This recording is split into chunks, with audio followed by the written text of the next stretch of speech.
we're good. Good evening, everyone, and welcome to the 9th edition of TCC's Community Meet. This particular edition is a little important for us, and it holds special significance, at least for me personally, because very recently our community has crossed 100 members.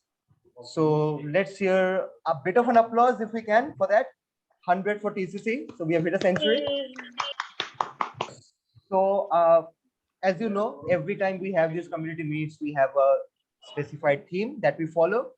And this time, while brainstorming what theme should we have for this edition, we went through a lot of brainstorming this time. I think the most brainstorming we did ever to come up with a theme was this time. And what we felt was that we are storytellers, right? And what makes our story special? Characters. I mean, if you ask Chandrayan or Lee, and their books, what makes their books special? The characters. I think that's what drives the plot forward. That's what drives our desire to write, because we love to create characters through which we can tell a story. So we thought, why not have the theme as characters? So you can read out, some of us can read out an excerpt from a character from our books or a book that we like, or I think as Lee is geared up to do, we can act out like a character, So this promises to be a lot of fun. And Chitra, if you would just like to add something, you can add, and then we'll start. Yeah, so most of our stories are all character driven, and we just like to see fresh perspectives on the characters. So if you have a book excerpt that showcases a side of your character that you'd want your audience to know about, please do read that out. And if you want to be your character, if you want to be in the skin of your character and really put on a performance, we'd also like to see that. So best of luck, guys, and we'll be having whoever performs the best, will be having a special surprise for them. So all the best, guys.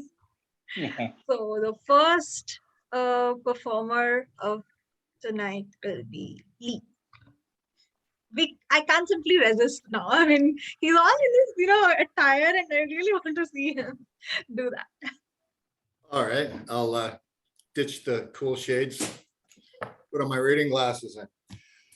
Hi, my name's Lee Nolan, author of Memoirs of a Motorcycle Madman and Blood and Brown Sugar. The character I've chosen tonight is the main character in Blood and Brown Sugar.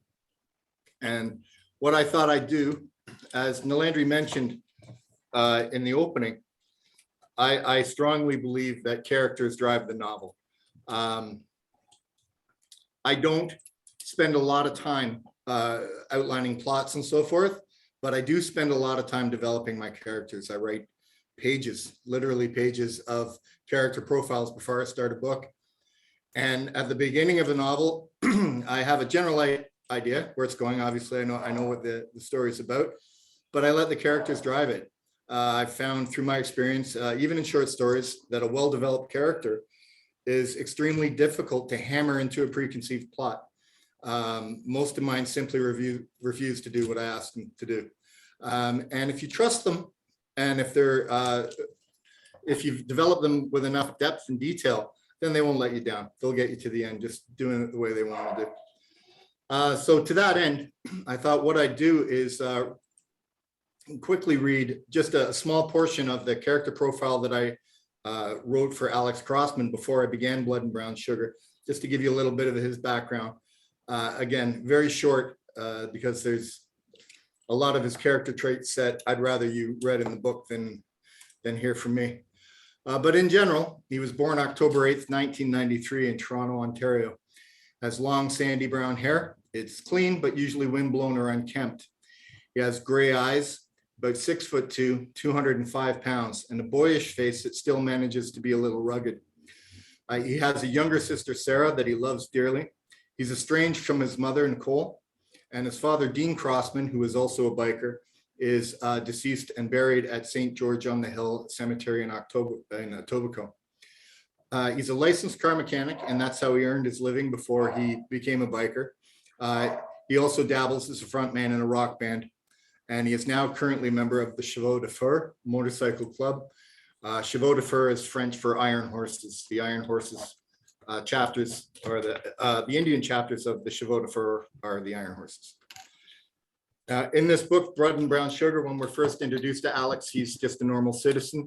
And then through the circumstances of the book, he sort of deconstructs and enters the world of biker and motorcycle club, the lifestyle. And this particular passage that I'm going to read is near the end of the book, where Alex has reached his tipping point. He struggles. He's got quite a few demons that he sort of faces one by one.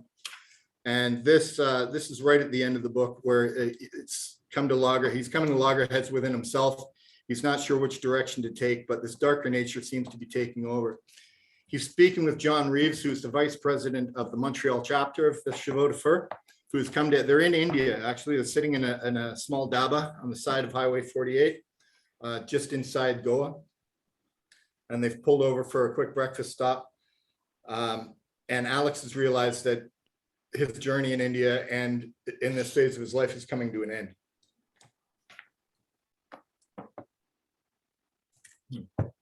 Thought I had the right page. Apologize. John's confronting him about his behavior within the club and the tasks that he's been asked to perform. Yeah, I suppose it is. That leaves us in a bit of a quandary, doesn't it, Alex? I have no control over you, no leverage, except maybe Apsida. Alex's face darkened at the mention of her name. John's eyebrows raised. More leverage than I realized, it seems. I'm not a fool, John. I know she's using me, he growled. John's face clouded and he lifted his head. For what? I'm not a fool, John. Alex realized that in his anger, he had said too much. He had no choice but to change his tack.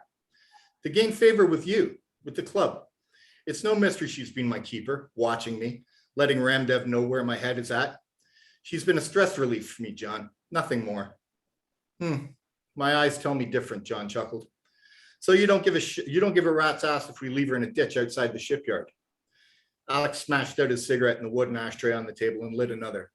Panic welled inside him, unfathomable, impure. The constant dark cloud of foreboding and fear of death that had been shrouding him burst open and doused Alex in desperation. A deluge of anguish and despair caused an emotional break. The runaway train that had been flying headlong into obscurity hit the station bollard, and a bitter shower of truth and acceptance of his fate washed away his indecision and restraints. Alex heard a voice speaking. He knew it was his, but there was no conscious formation of words or what he was saying. The tirade spilled from him like rice from a torn sack. I've done everything you've asked of me. They've shot me. I'm transporting illegal narcotics. I witnessed the brutal killing of an NCB agent and helped dispose of her body. I've run from the police and committed a goddamn murder, all in the name of the Chevaux fucking de Feu. Not once did I wince. Not once did I hesitate. Most of this, even after I found out my girlfriend, your leverage, was screwing the life out of some biker back in Montreal. Alex was panting. A light sweat formed on his brow. After a few quick breaths, he continued. And you're sitting there trying to intimidate me, to motivate me with threats? I don't give a flying fuck anymore, John. I truly don't. John glanced at Hiran, who nodded. He has performed well, Hiran said. Fuck you too, Hiran, Alex barked. Hiran smiled, bemused. Okay, Alex, enlighten me. What gets you out of bed in the morning? John chuckled. This was the moment of truth. Alex, without even knowing if what he was saying was the entire truth, showed his hand. This, he said, grasping the cut of this, he said, grasping the lapels of Rat's cut and shaking them. You have what I want. You are what I want. You live what I want. The three of them sat in silence for a moment while John and Hiran exchanged expressionless glances. John whistled through his teeth. Jesus Christ, son. You think this is a YMCA? You just fill out a form and get a membership card? You're living on the edge, Alex, hanging on by your goddamn fingernails. John barked out a sharp laugh. You are what I want. Live what I want. Wow.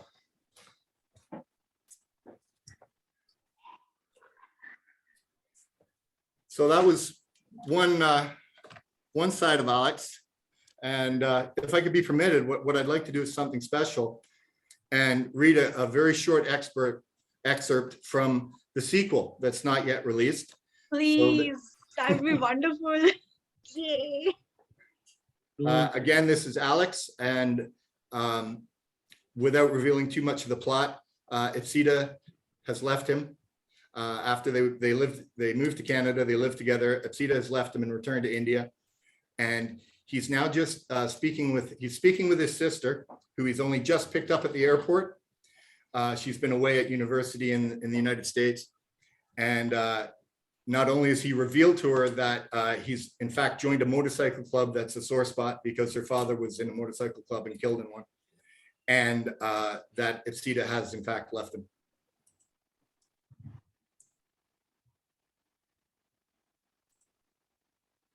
Oh, here it is.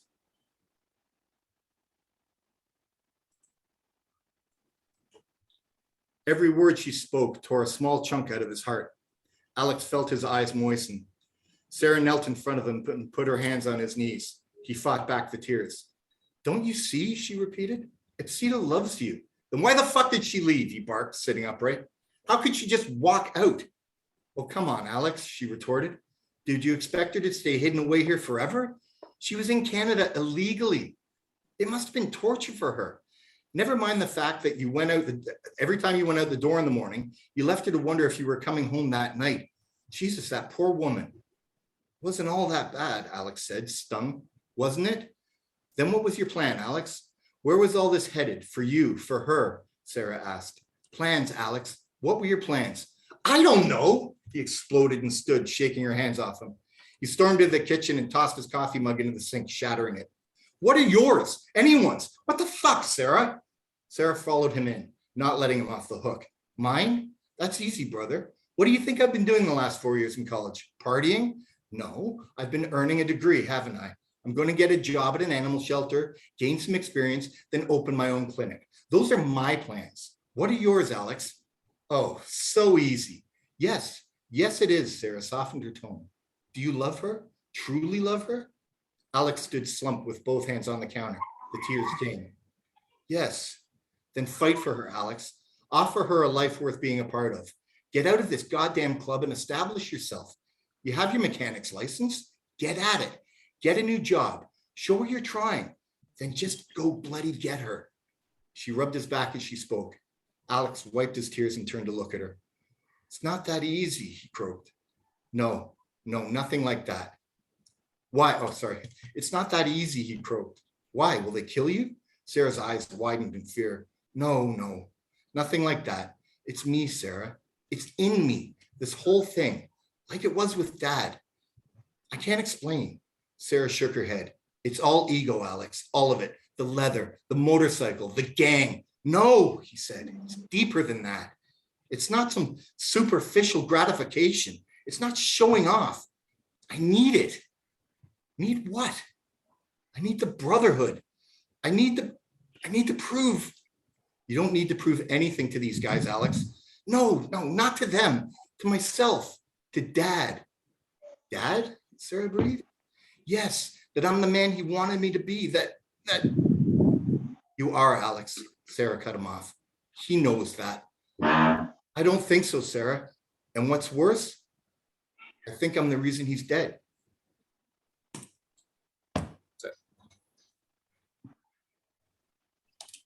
That was insightful. I Already was intrigued. mesmerized. Yeah. Listening Like, to it every was- word, huh? Yeah, it was like, I was visualizing that I'm watching a series and this conversation, like, okay, that there are two people, they are talking in the kitchen, this, like, it was so good. Like, I have become a fan of your narration, Lee. Like, it was so good. And it really shows the evolution of Alex as a character. Like he's gone from being really unsure to being forced, and then it's complicated, that kind of situation, and then he knows that he needs this. I mean, he's very sure of what he needs now: the brotherhood, the thrill, everything. Waiting for the next book. Hopefully. Yay. Thank you so much, Lee.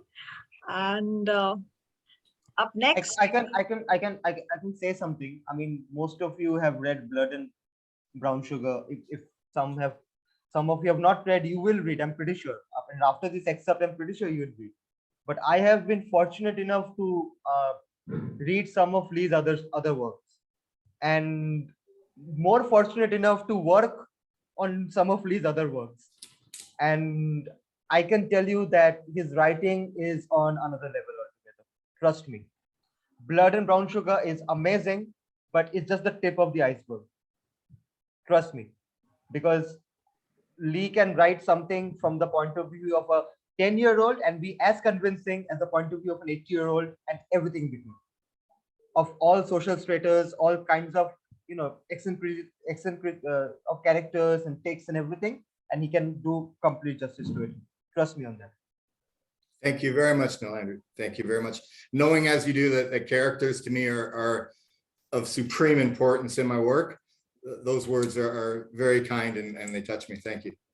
Yeah, because I don't know, maybe I'm taking too much of time, but there's one fact that, you know, I have edited a lot of books, okay, and I am, but there are very few instances when I just sit back and clap. So I was working on something that Lee had given me, and there was a time, it was around 2:30 at night. I was sitting alone in my room. I finished the story and I clapped. So, and I won't say anything else, because if I do, then Lee will. I he have will one come. thing to say about this character. I mean, I liked how it went from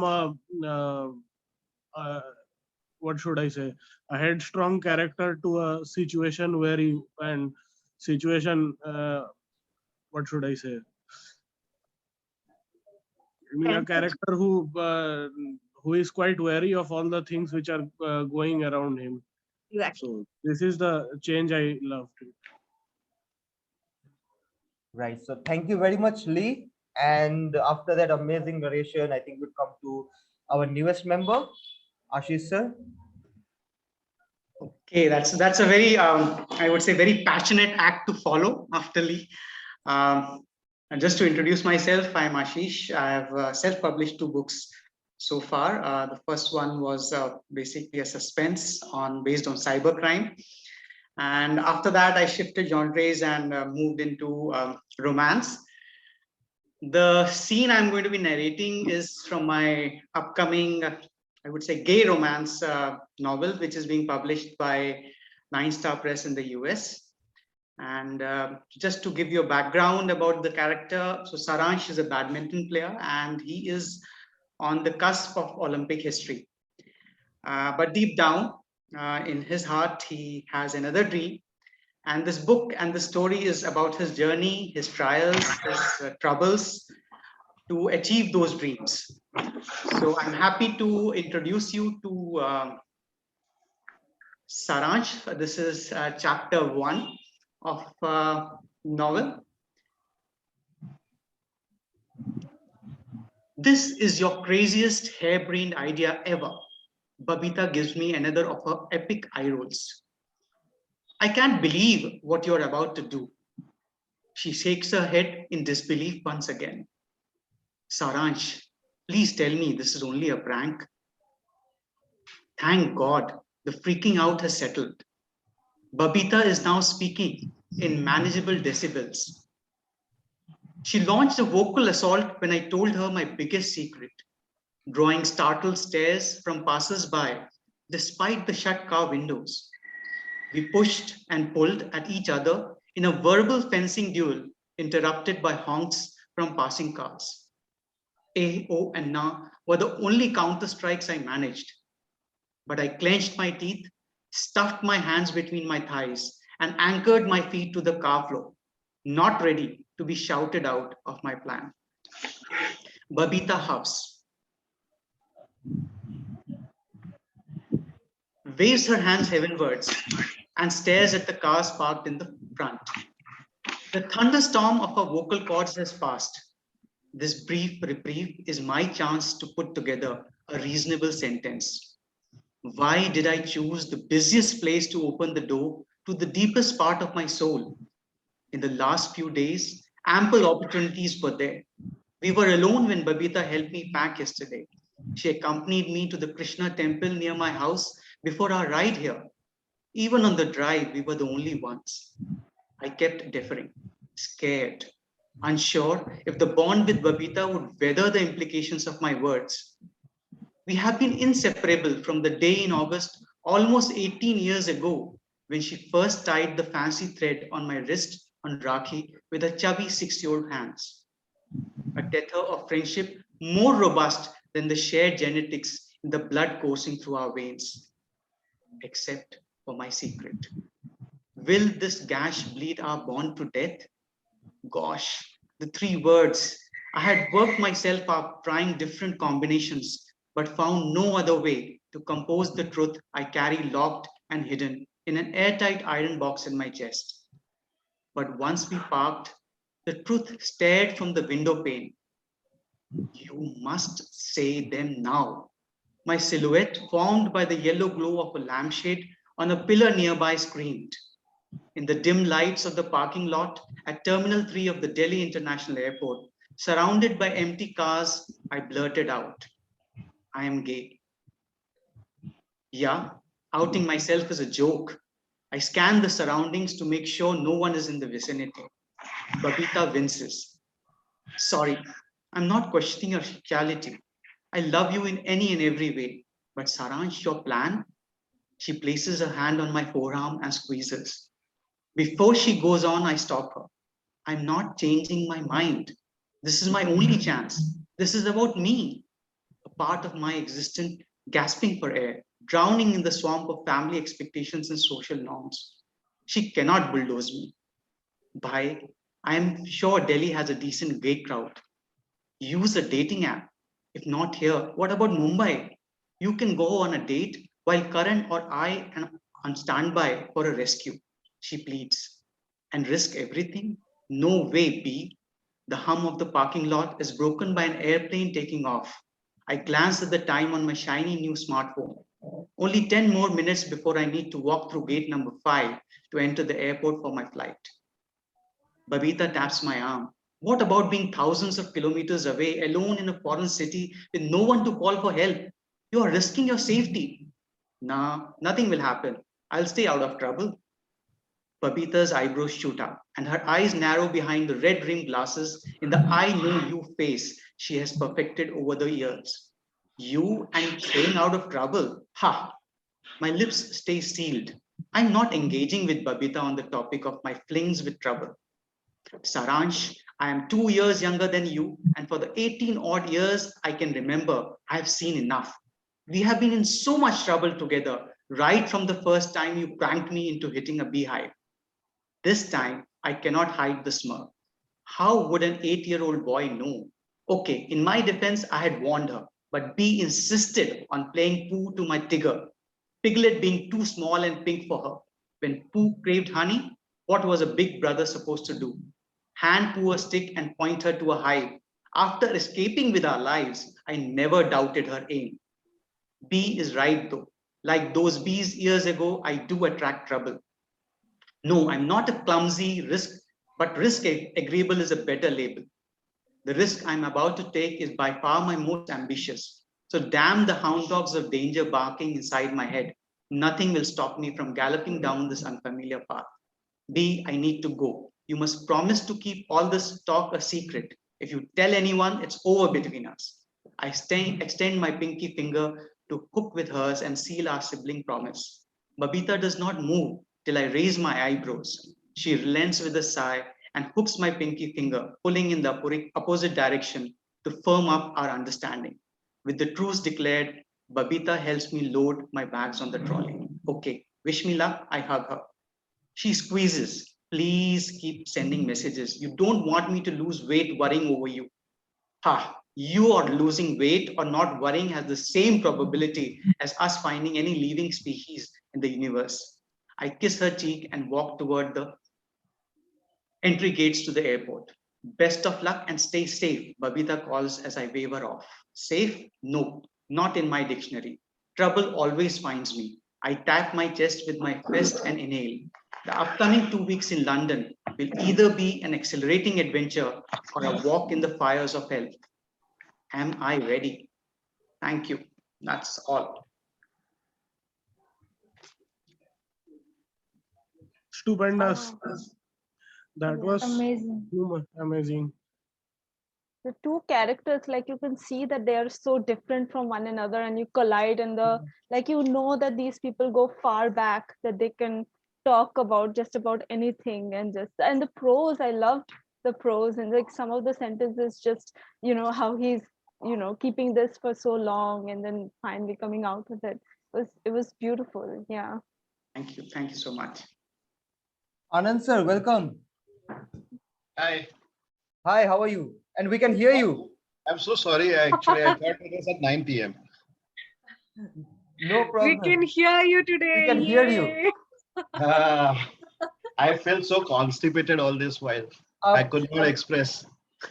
Please don't mind, but I mean, for those who don't, I think Lee and Suman and Chandrayan would the last 2 or 3 times Anand sir tried to join us, but somehow his audio was not working. So although he wanted to join and say something, he just couldn't. So today the audio is working.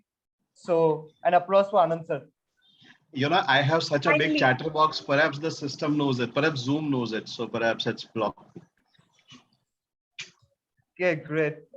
Thanks for joining. We Thank just heard 2 amazing narrations from Lee and Ashish sir that you missed, but I think now you'll be. I think you've had a good time because the next person is Chandrayan's favorite, Suman. Could I just say before we move on? Sorry, Suman, but Dr. Ashish, I just want to say that first of all, I'd like to applaud you for writing a gay character in Indian literature. It takes some balls, you know, and it's great to see someone pushing forward with that in India. Secondarily, I loved your character. I love the character.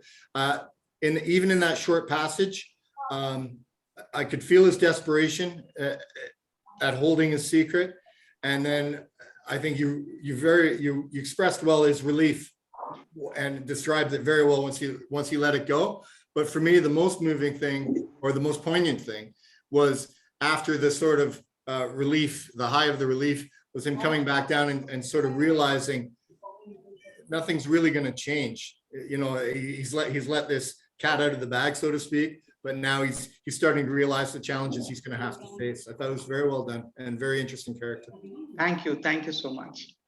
And Dr. Ashish is really versatile with his characters, because I've read his previous 2 books, and one of them was a thriller and the other was a romance. And after I read the romance, after I read the thriller, with the thriller I was okay, Ashish sir is very, his whole image is very serious and he's an introvert and everything. And I read the thriller and like, yeah, very, the writing is good and everything, the plotting is so nice. And then I went into the romance without any expectations of how it would turn out, and it was like, no, it was so nice. It was a bubble gum and candies, and then I mean it's a sports. There's a sports person there, and there's an entire medical drama also. It was so not Ashish sir that I was forced to ask him, did you really write all these characters, and how did you manage to pull this off? So I have now, I now have this firm belief that he can write any character. I mean, with any layers that he wants to put in, and it would have nothing to do with his own persona. Yeah, see, for me, it's the characters that come to life first. It's not the story, it's not the plot. It's always the characters. So it's literally, they appear in my dreams. So Saransh was, once this book comes out and you get to read it, the Olympic scene when he's standing at the podium was the first scene that came to my, me in a dream. And from that, the character and everything unfolded. Of course, when you put it down and, start putting the chapters together, you have to, do some shuffling. But that's why I believe that, perhaps what you're saying is the characters are very important to me. One question. So most of us write stories with different genres. I like to write romance. I like to write thriller, horror, everything. famous writers have stereotyped themselves into writing one specific kind of story. They say that, it builds your audience. People know, when your book is out, what to expect from that book. So does it help to write stories of one specific genre only, or would you like to diversify and let the reader always find something different every time it picks your book? See, one thing is that, I first write for myself. So, and like I said, it's the characters that come out first. So first novel was a suspense based on cybercrime. Second was a sports romance. This is a sports romance, and I have two more work in progresses, which are again all gay characters. And the third one is basically, I would say, a found family, totally Indian, all Indian characters from the queer community. And so it all depends. I also have one political thriller way back somewhere in my files, which I have to pick up, but it's just the motivation that has to come. But what you said, I think that's what the industry does, that you write in the same genre, and you expect people to just pick up those books. While reading also, I don't read the same genre. So once in a while I'll change to a completely different writer or different genre and then read it up. It's like sniffing coffee after you have sprayed yourself, testing your various fragrances in a scent boutique. So you just sniff coffee and then cleanse your palate and go into whatever you want to read. So I think it's all about how you want to carry yourself forward. For me, it's me. The characters have to speak to me first. I have to like those, what I'm writing first. Then I can think about, what the public will write or like, or how they will receive this. Completely agree, and I think it's very well enunciated, Ashish sir. So thanks for that. And moving on, Suman. Hello. Hello. Please introduce yourself and please do what you want to do. A character, a book, an excerpt. You want to act out something? What's in store? Oh, I don't Someone is know. I'm still trying to sleepy. wake up. Yeah, exactly. I can see that. Someone is still trying to wake up. She's still Yeah, I'm really tired because my daughter has gone for a sleepover. So I have to go and pick her up. I don't know whenever she texts me. So I'm like constantly looking at my phone. And I didn't sleep well last night because I was worrying about her. I don't want her to know that, but but I was. So anyway, my book, the trilogy that I have written, first of all, I go by PB Flower, but my name is Suman, as Niladri and Chitra, they always call me Suman. But my pen name is PB Flower, and I write sci-fi romantic fantasy genre. I want to stick to it. I'm not going to diversify, but I do read everything. I can read anything to everything. That's enough, Chandrayan. I can see you. He's always imitating me. Okay, so I read everything, but I only write sci-fi romantic fantasy genre. So I'm gonna be I have written a trilogy. It's called All Kal None, and it has a lot of metaphysical and philosophical stuff in it too, not just romantic sci-fi stuff. So this character that I'm going to be reading about is Eclavia Eckhart, and he is very controversial. Like he's not pleasing, especially for us humans. He's not a human, so humans would not appreciate his take on humanity. And but I have tried to balance his character with another character, which is Zenith, and she is like us humans. She's very liberal. She loves everyone. She wants to always do the right thing.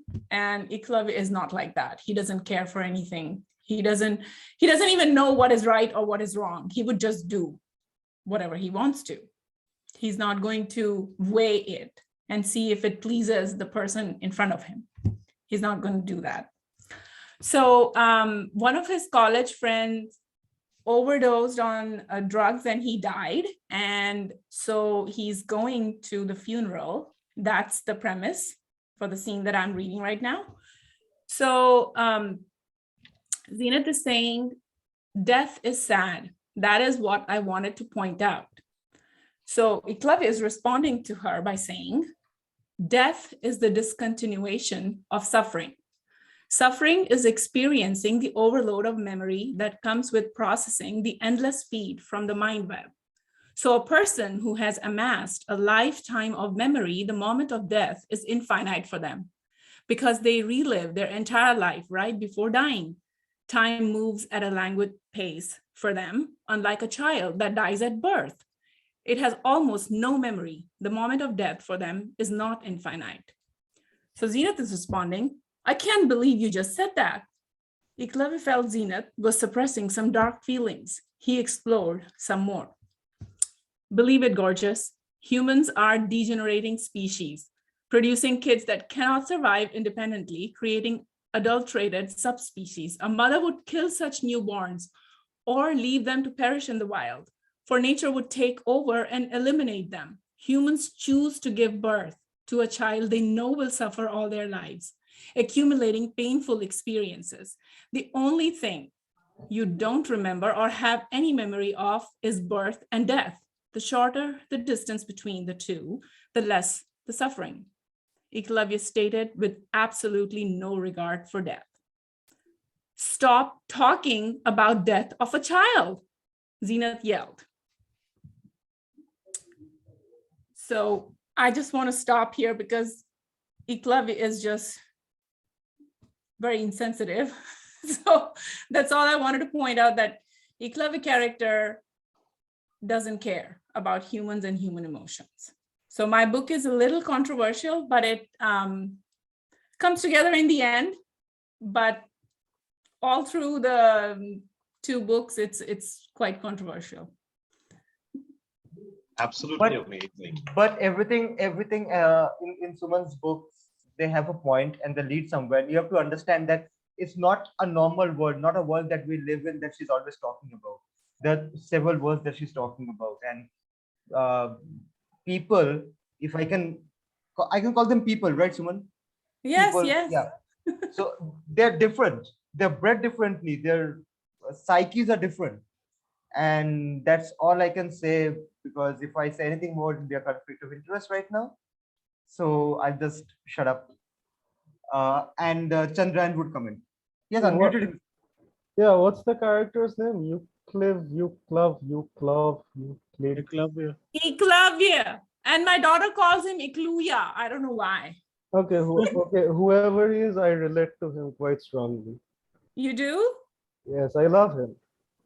Okay, yeah. I mean, he has a lot of things to say that would typically hurt people, but I mean, he has a point, and you have to look past him to see those points, and you would. I mean, in the end, it does make sense, but throughout the series, you would kind of hate him. Oh, why did you stop when he was about to talk about killing babies? I really wanted to hear that. I know you wanted to, but he's trying to provoke that girl Zenith about something, and it's going to disclose something which I don't want to disclose. Yeah, and also we are on YouTube right now, so. What? We are also on YouTube right now, and I really love our channel TCC at this point of time, you know. So I don't want many dislikes or any red flags going up against us. So that's all. That's all on Chandrayan. Okay, I did not say anything like that. Suman, I wanted to ask. Yeah. When you're developing these dark characters, don't you find it absolutely liberating? I mean, I love not having any restrictions. This character, I'm so excited to read this trilogy, and I do have it. I want you to know it's just buried on my to-read list. You know that how quickly that fills up, but it's definitely I'm really looking forward to it. But don't you love writing these characters? I mean, I know I do. When I get my teeth into a really dark character like that, and you literally don't have to care about what's much the same as the character, what's right and wrong, what's going to offend people, it's just, don't you love that? I do, and it's only because I don't care for the moral high ground. Even in reality, I don't. But you have to put up a show for the world because you live in a society, so you have to do that. But my characters are really dark, and I know what you're saying, Lee. It is liberating because as a writer, you can write anything. You can just about write anything. And yeah, I mean, it is liberating. I was able to write anything to everything, which in real world would probably ban me or something. I don't know. Yeah. It's all Okay. about And- memories. I And like I that. write, and whatever I write, like if you would meet me and if you would see me even now in the camera, it is very opposite for what I write. I'm That's very, the thing about writers. You can't judge them from what they write or what they yeah. think. Right, you exactly. Like Chitra said about Ashish sir, looking at Ashish sir, you won't think that he writes the kind of stories that he writes. And of course, Ashish sir explores more genres. Suman is pretty happy to stick to one, but you wouldn't really know. So yeah, I guess who are the exceptions here? Just go like looking at whom you'll see this guy writes dark and like killers. I think me and Chandrayan, me and you, brother. I But I think also write- you know what, Niladri, even though I only stick to a genre, like I said, my book has a lot of philosophy in it. So I do delve into other stuff. I do Yes. delve into the emotions. Yeah. Yeah. I think I particularly like your the explanation of death and suffering in the first part of your narration. That was really nice to hear, and I believe that people say you should have a lot of dialogues in your writing and all that, a lot of action. But I believe the best sentences come out in the telling part, where the character's inner voice is speaking. And that's where you see their emotions, their strength of or weakness of character, when they are that inner voice is speaking. And I really like those lines that you spoke about death and suffering. Oh, I agree with that Thank so you. much.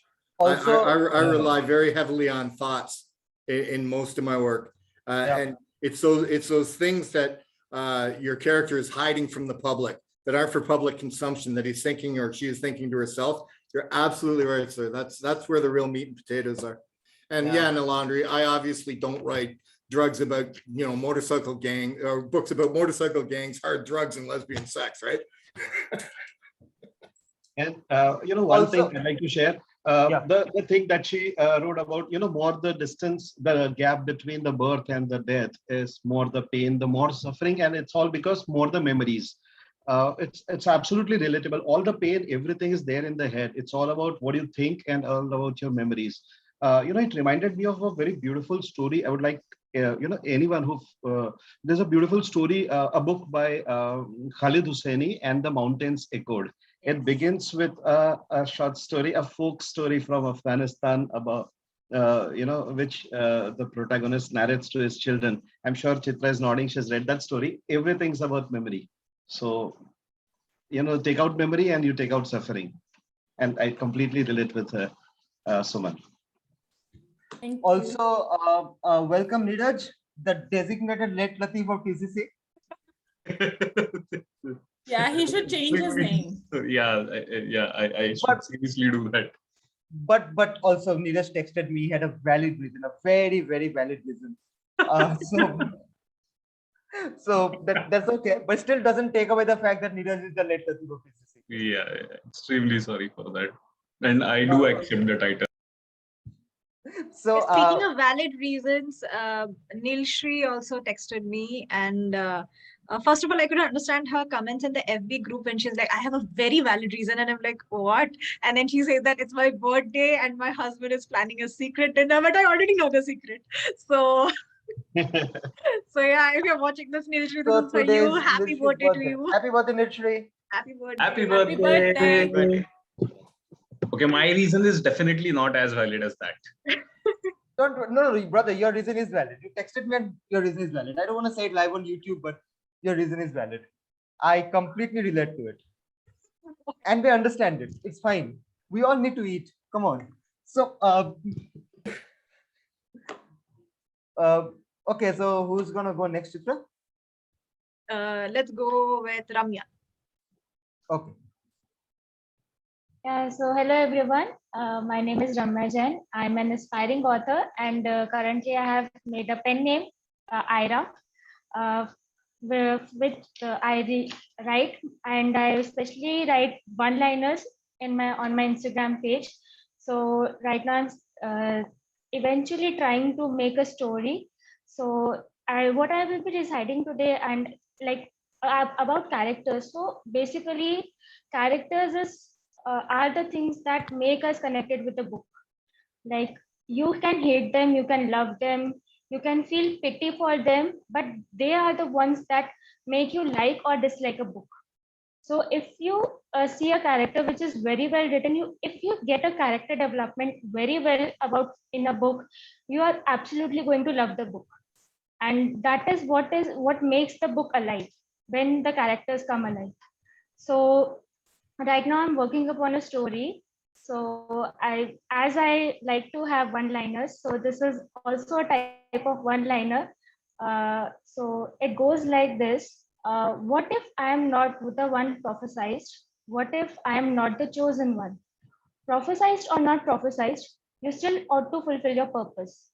So this line is inspired by like whenever a main character feels a lot of dilemmas, what to do, or sometimes he goes crazy or berserk about his decisions. So there is one person who gives him some sense, who gives him some gyan that you are going the wrong way. You have to go to the right path. He gives the words of wisdom, and so in also in the real life, there is one person in your life or a group of friends, maybe a group of friends, maybe a family, someone who just tries to guide you towards the right path. He knows better than you know yourself. So this story is developing as an ode to those persons that you know who tries to tell you that okay, that you can do it, like who believe in you more than you believe in yourselves. So yeah, that's it from my side. Great one from Ramya, and we've seen this in any dystopian novel. If you pick up, or any fantasy novel, any YA fantasy book, you would find these kind of characters who you'd say that they are supporting characters, but they are the ones who actually convince the protagonist that you can do it, whether or not any prophecies have been made about you, or whether you're the chosen one or not. You have to trust yourself, your abilities, and what you believe in, and that's going to take you forward. So yeah, we have seen that in Hunger Games, we have seen that in Harry Potter, we have seen that in almost any YA fantasy book. Yeah, and like I also want to say, like wanted to convey that prophecies are somewhat overrated. Sorry, not underrated, overrated. Like you just go after the prophecy. You have to believe in yourself first. You believe in the prophecy. So that is all the purpose is about. Speaking of which, Chandrayan christianed Sucharita as the chosen one because she was 100th member. Hopefully, hopefully, yes, TCC will grow more, and he'll keep saying that to every member now and then, like the 200th one, 300th one, 1K one. I think the next will be the 150th one. Okay. Okay, then next up, let's go with Niladri now. Okay, cool. My name is Niladri Shekhar Mitra. I'm an author of 6 books now, and Chandrayan is laughing. I don't know for why. Why laughing, Chandrayan? My name, the fact that I'm the author of 6 books. Because you sound so awkward, like someone has a gun to your head right now. What? See, there is a, yeah, he's right. Actually, there's a reason for that. Okay, I mean, giving my bio over and over and over again has become kind of tiring for me. Okay. No, he just said it like this. Hi, I'm Niladri Shekhar Mitra, and I'm the author of 6 books. Because it's become tiring. So I'll just make it very short and succinct. Okay. What My if name is someone is Niladri. watching the video for the first time? My name is Niladri Shekhar Mitra. You can Google me. Type Niladri Shekhar Mitra author. You'll get all my links and everything that's there to know about me. I'm also an editor and I'm the co-founder of TCC, and I'm very happy with that. So let's continue. Let's not waste more time into my introduction. I can relate, Niladri. You know what, Chandrayan? When you've done over a dozen interviews for podcasts and newspapers and stuff, you'll understand, okay? I understand right now. I've introduced myself 3 or 4 times. I'm tired already. Yeah, and I have to do it. See, I'll be honest, okay. I speak with clients and business associates, and every time I talk to somebody, you have to introduce myself, right? So I have to say the same thing over and over again. So the only thing that's changed is that from author of 5 books, I'm an author of 6 books. Now it's going to change to 7 books. The rest is the same. So just Google me if you want to. Okay.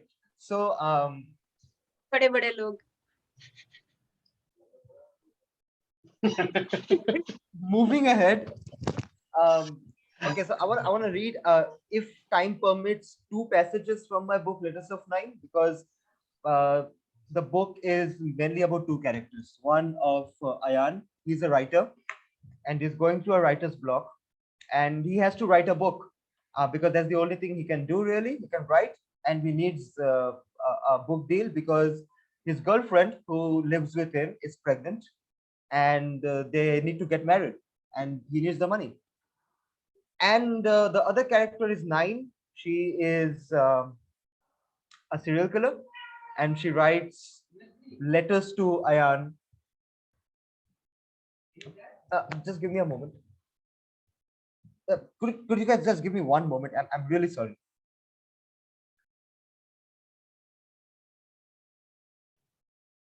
I heard a cat. I thought it was coming from you so much. Meow. But even Niladri has a kitty now. He does? Is it a stray or a pet? It's his friend's pet. And I have absolutely no clue whether he likes it or not. This momentary break in the action is brought to you by Blood and Brown Oh, Sugar, wow. the new crime thriller available absolutely everywhere. Wow. I'm a whore. Shameless self-promotion. man. What just happened? Should I feel this? I'm really sorry. I'm really break? sorry. There was a bit of an emergency. There's actually a lot going on here today, so there was a bit of emergency. I'm really sorry. So yeah, as I was saying, so the character is of Nine. She's a serial killer, and she sends Ayan letters telling him that you can write a book on me, you can fictionalize me, and I will never turn up for credit. So I want to read this too, and it's deeply psychological, because when I conceptualized the book, the reason I wrote the book is because most of what I read, and more than that, what I saw in movies about serial killers, is that they have a very set pattern of the story being told. Is mostly from the point of view of investigating officer or some journalist or somebody who's investigating the case. So it is not, the serial killer is mostly depicted as a shadowy figure who comes in much later for the shock effect or for the twist. I wanted to write a story from the serial killer's point of view. And at the same time, I did not want the serial killer to be somebody who just kills for fun.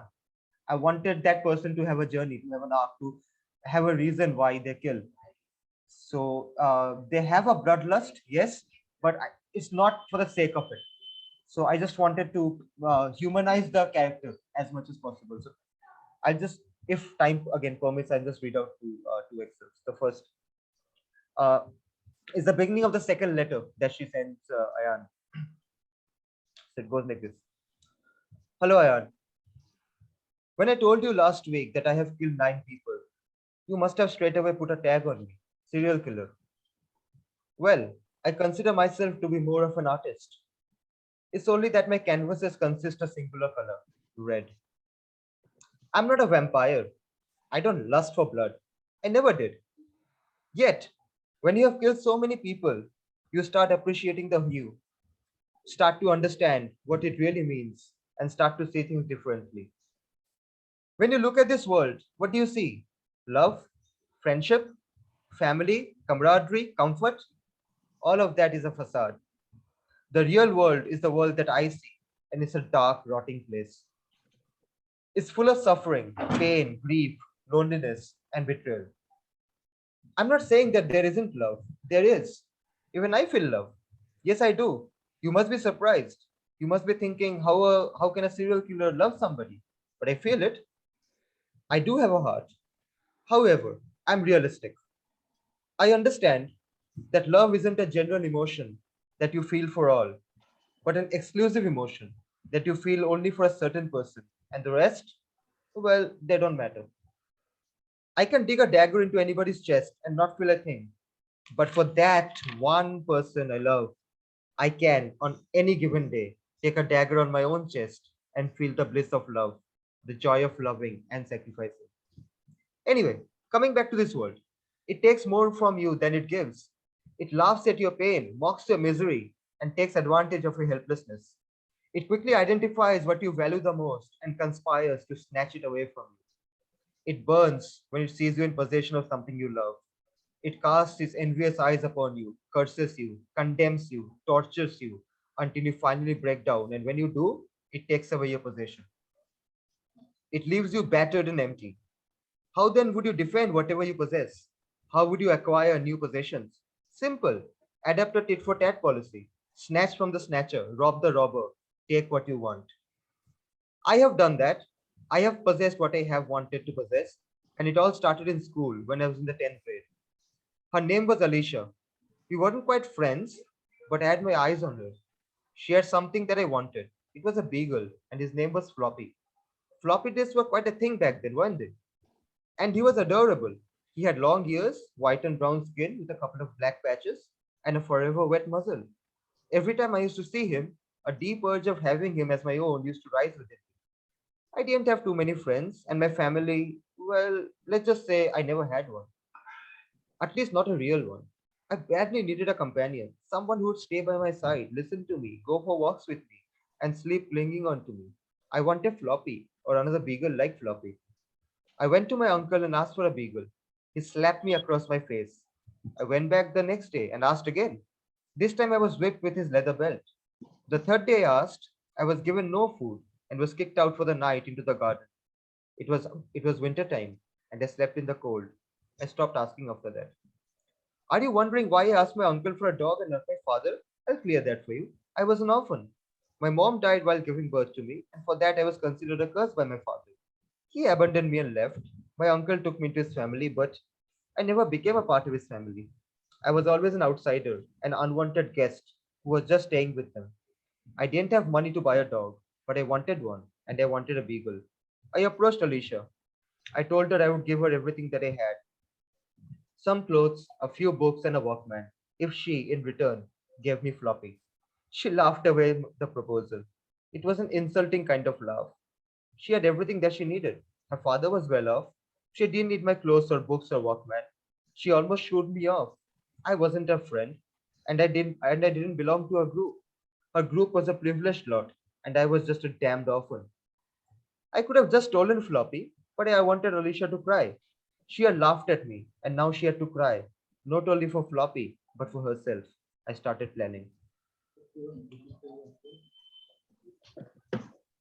So that's the beginning of how she starts to, kill Alicia. I think it can be assumed was the first girl she killed. But also, there's a part of Ayan that is he lived away from his parents, and his parents lived in Kalimpong, away from the city. I mean, I think most people know where Kalimpong is. So he went to visit his parents with his girlfriend Trisha, one because they had to break the news of her pregnancy and their marriage, and he had to sort of show Trisha around the place. So there is a little part there, which, if you read the book, is extremely important at the end. So it's a smaller passage. I think if I have time, Chitra, do I have another minute? Thank you.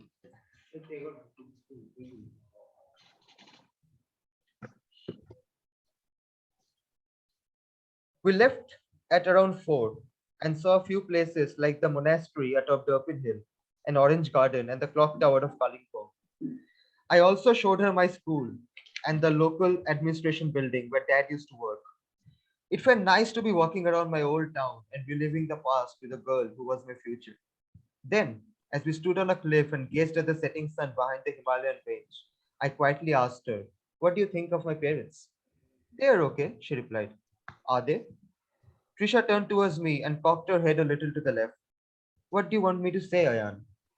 I wanted her to say that she hated him like I did.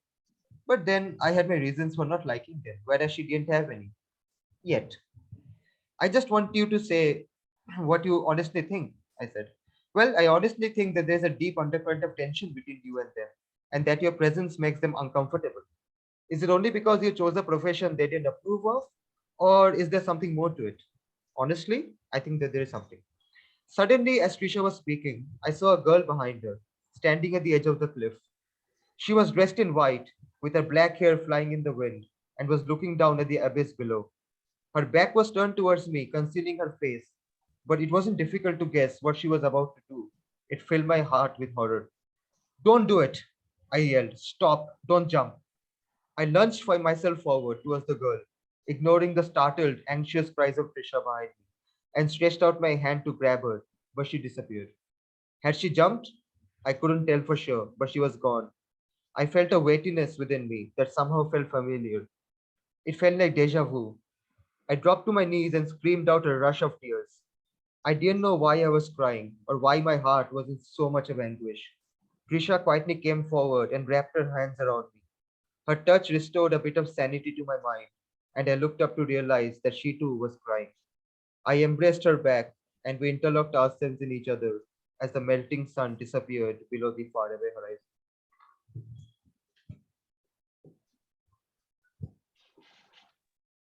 So that's it. Those are the Wow, two excerpts. wonderful. Niladri, I've got to say, with regards to Description. 9, that I struggle. I think that long dialogue is very difficult to write without falling into that trap of making it sound like narration. You know, writing in first person, easy enough, but it's all narration. And when a character written in from a different viewpoint in third person or whatever, and they have a long dialogue like that, it's so easy for it to go stale, if you know what I mean, almost as if they're delivering a speech. She had none of that. It was really brilliant. And what a great way to introduce the character, which I think most of us struggle with. You know, it's always tough to, you know, does he walk by a mirror and catch his reflection? You know, like how do you describe this person? How do you introduce them well to your readers? And after hearing that passage, I don't need to know anything more about that character. You painted them so vividly through their own narration. It was very, very well done. Thank you for sharing that. I look forward to reading it. Thank you. On top of that, I would like to laud you because the character is quite complicated as well. You let the readers know that the character is unfurling one layer after the another about her Yeah, yeah, characteristics. yeah, yeah. That's exactly what happens, you know, because the 9 letters chronicle 9 murders, and she goes through an entire journey in a few years of her life, and she is sort of compelled to kill. I mean, maybe somebody else in her situation would not have killed or had some other recourse, but then she had a bit of lust for blood because she had a troubled childhood. And if you see, you know, research about serial killers, I did a lot. Most of them have a troubled childhood. Most of them, it's 95% of serial killers have a troubled childhood, apart from most of them being Gemini for some reason. So if anybody's a Gemini, then yeah, most serial killers are Gemini. Uh, nice, Shreyan. Okay, No, so Niladri, wait, don't move on. I have an important question to ask. So how much of 9 is based on you? Because I can totally imagine you as a serial killer. Well, if I'm being completely honest, about 99%. That's what I thought. Stay away from my puppy. Yeah. Okay, but in all honesty and in all seriousness, I best Ayan mostly of me. 9, I don't know from where the character came up. I have no idea. I don't know why I was sure that it had to be a young girl, but then how the entire character came up, it just came up as it went along. She came up from the deepest recesses of your heart, repressed and suppressed for years. Okay, I'll just confess. I actually read a bit of a biographical blog about Chandrayan, and then 9 just came to my mind. It just manifested straight away. So, but yeah, Ayan came from. Niladri. Oh, sorry. I was just wanted to watching say. this committee meet. They're like, these are a bunch of psychopaths meeting every month. No, it's just Chandrayan, I think, who's the psychopath over here. But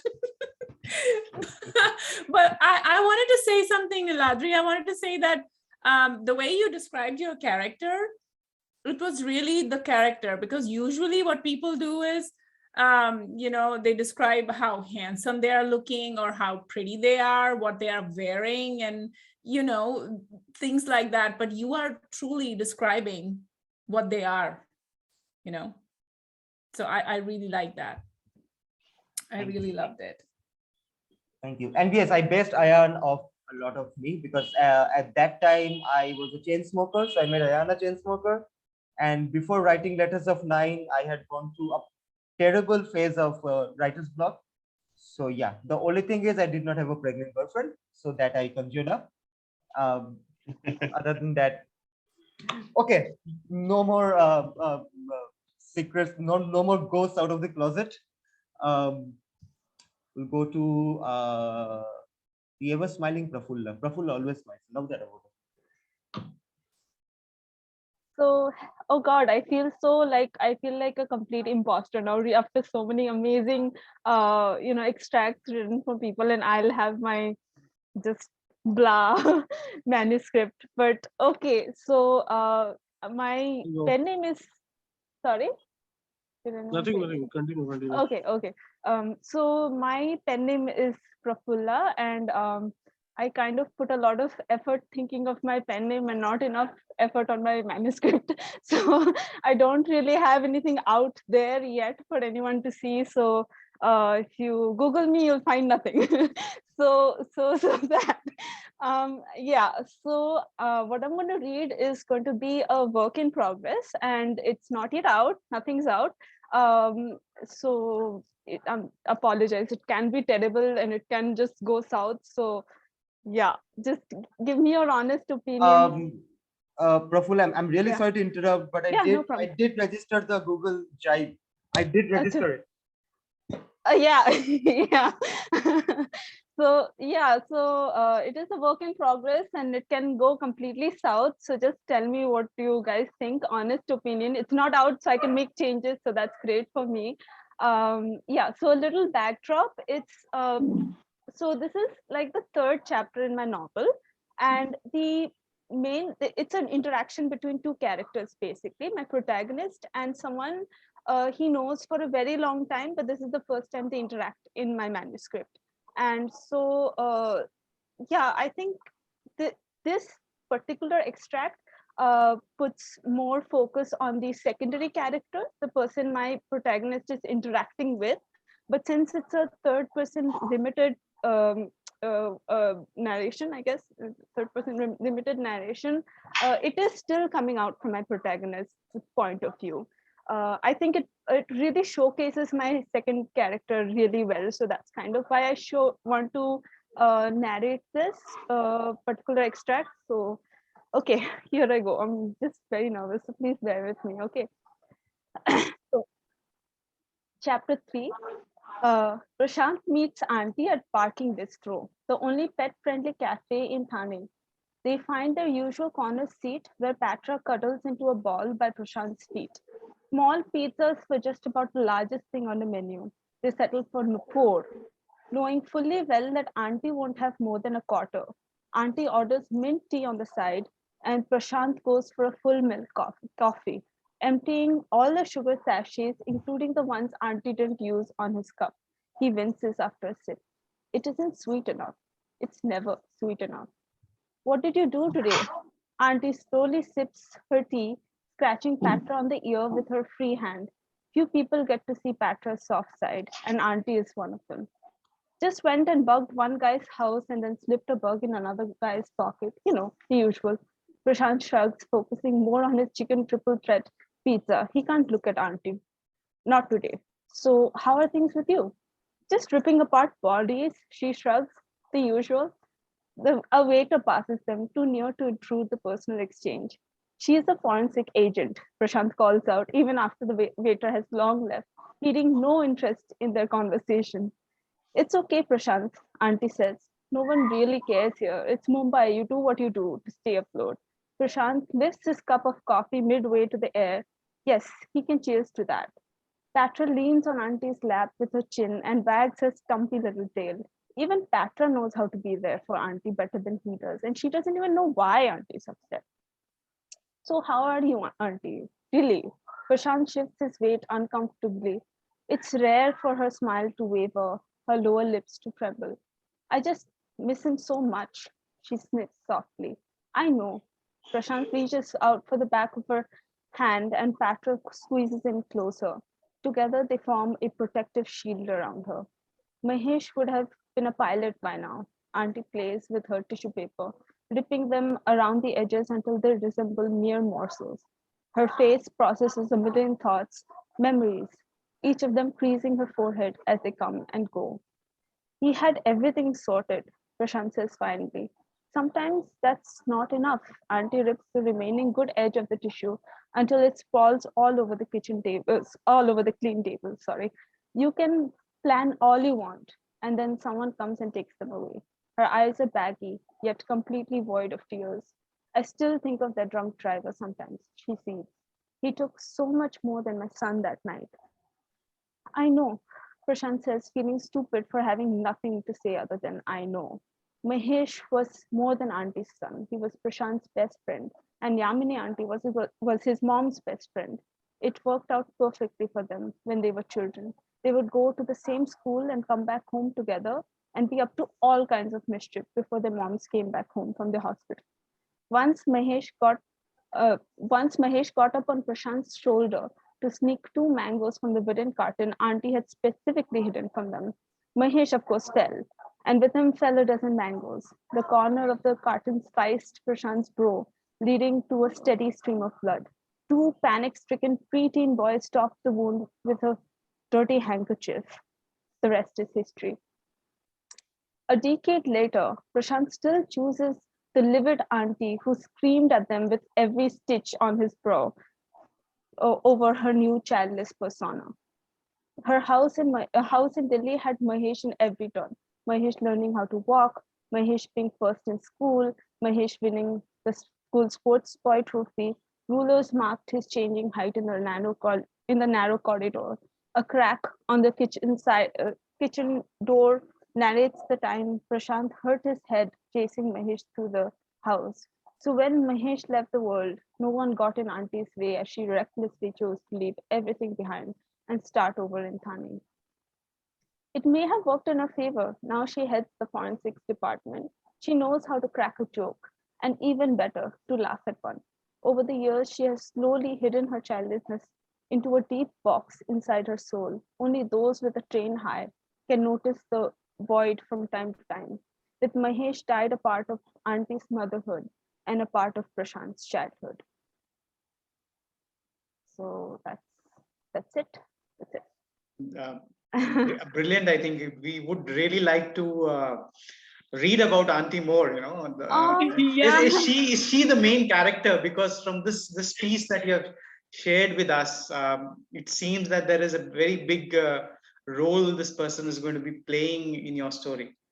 Oh, thank you, firstly. And yeah, Yamini Auntie is not the main character, but she is a very prominent, as you've said, that she's a very prominent person in Prashant's life, and she plays a Interesting very woman. Oh, thank you. Yeah, she's someone I really aspire to be. I know, like, even if I could be 1% of her confident self. And there are very, very few forensic experts who are females in India. In India. Yeah. In India, it's an exclusive, I would say, club of males. Male dominated, yeah. Yes, exclusively male dominated. Yeah.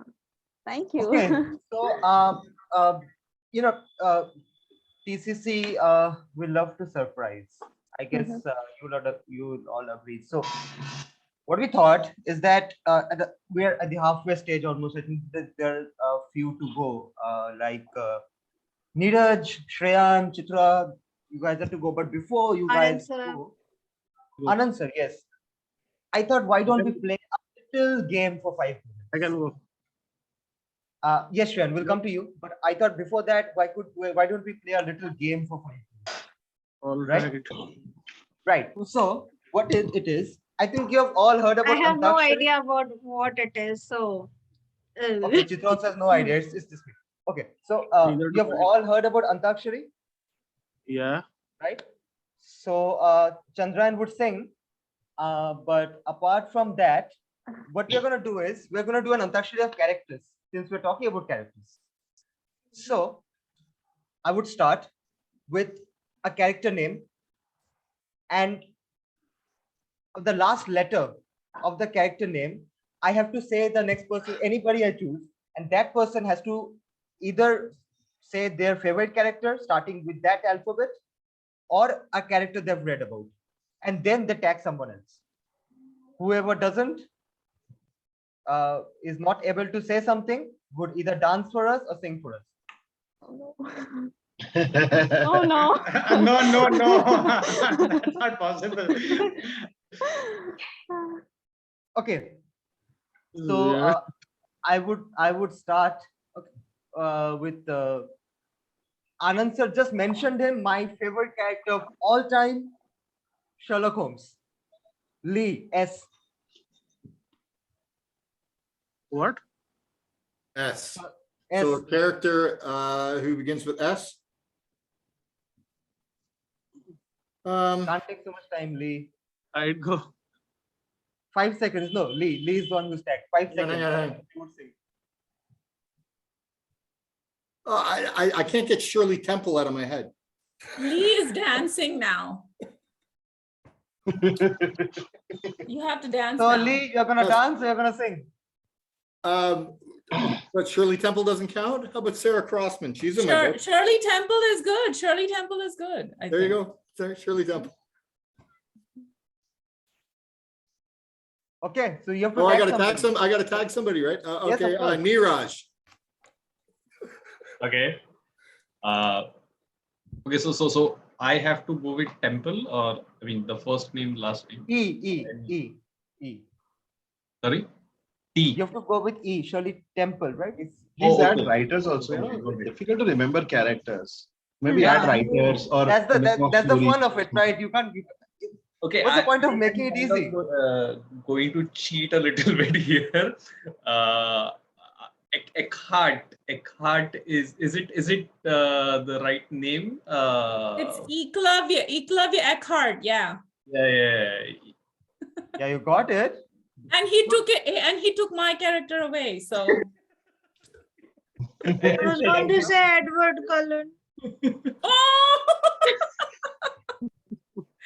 yeah, I Yes, like you him have to too. tag. Let's make it spontaneous. You have to tag someone.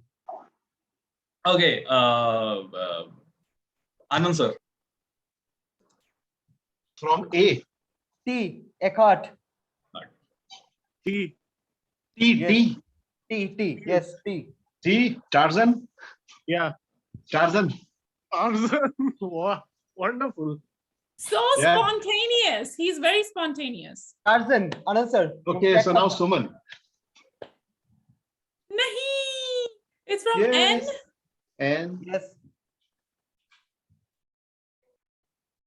I guess I'm dancing.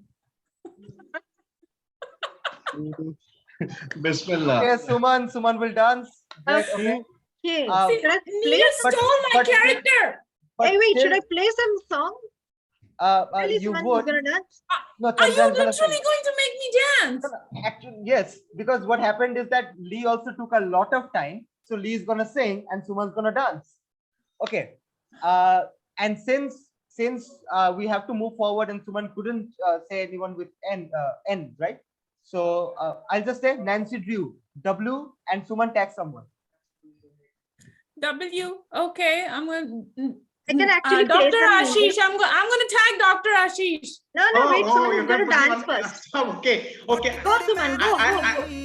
I'll Go, play go, a trick. go. I just picked the first song that I saw. Oh God. How do I dance on that? Just go with it. ਮੁੰਡਾ ਥੱਕਦਾ ਨਹੀਂ ਕਰ ਕਰਕੇ ਮੁੰਡਾ ਥੱਕਦਾ ਨਹੀਂ ਕਰ ਕਰਕੇ ਤੇਰੀਆਂ ਤਾਰੀਫਾਂ ਜਿਕਰਦਾ ਦਿਲਾ ਦੂੰ ਤੈਨੂੰ ਬੁਰਜ ਖਲੀਫਾ ਤੈਨੂੰ ਬੁਰਜ ਖਲੀਫਾ ਹੋ ਤੈਨੂੰ ਬੁਰਜ ਖਲੀਫਾ ਤੈਨੂੰ ਬੁਰਜ ਖਲੀਫਾ ਤੈਨੂੰ I think I'm done. Thank you. Thank you. Chandrayan is hiding, but Yeah, where is he? Again, a round of applause for Suman for being such a great sport, really. Yeah, see? Okay, Anand sir, W. Sorry, Dr. Ashish. Ashish, Dr. Ashish. Okay, so I thought I should thank Chitra for giving me time to think. Yeah, that's cheating. No, Cheating. no, this is cheating. This is cheating. I think Dr. Ashish has to dance now. No, I can't. Okay, so with W, I think I can take a cartoon character which is favorite for mine. Winnie. Yeah. Winnie the Pooh. Winnie the Pooh. Definitely. Winnie. Yeah. I absolutely love you, Ashish sir. Awesome. Okay, Ashish sir, you have to tag somebody quickly. Okay, who is left? Ramya, Chitra.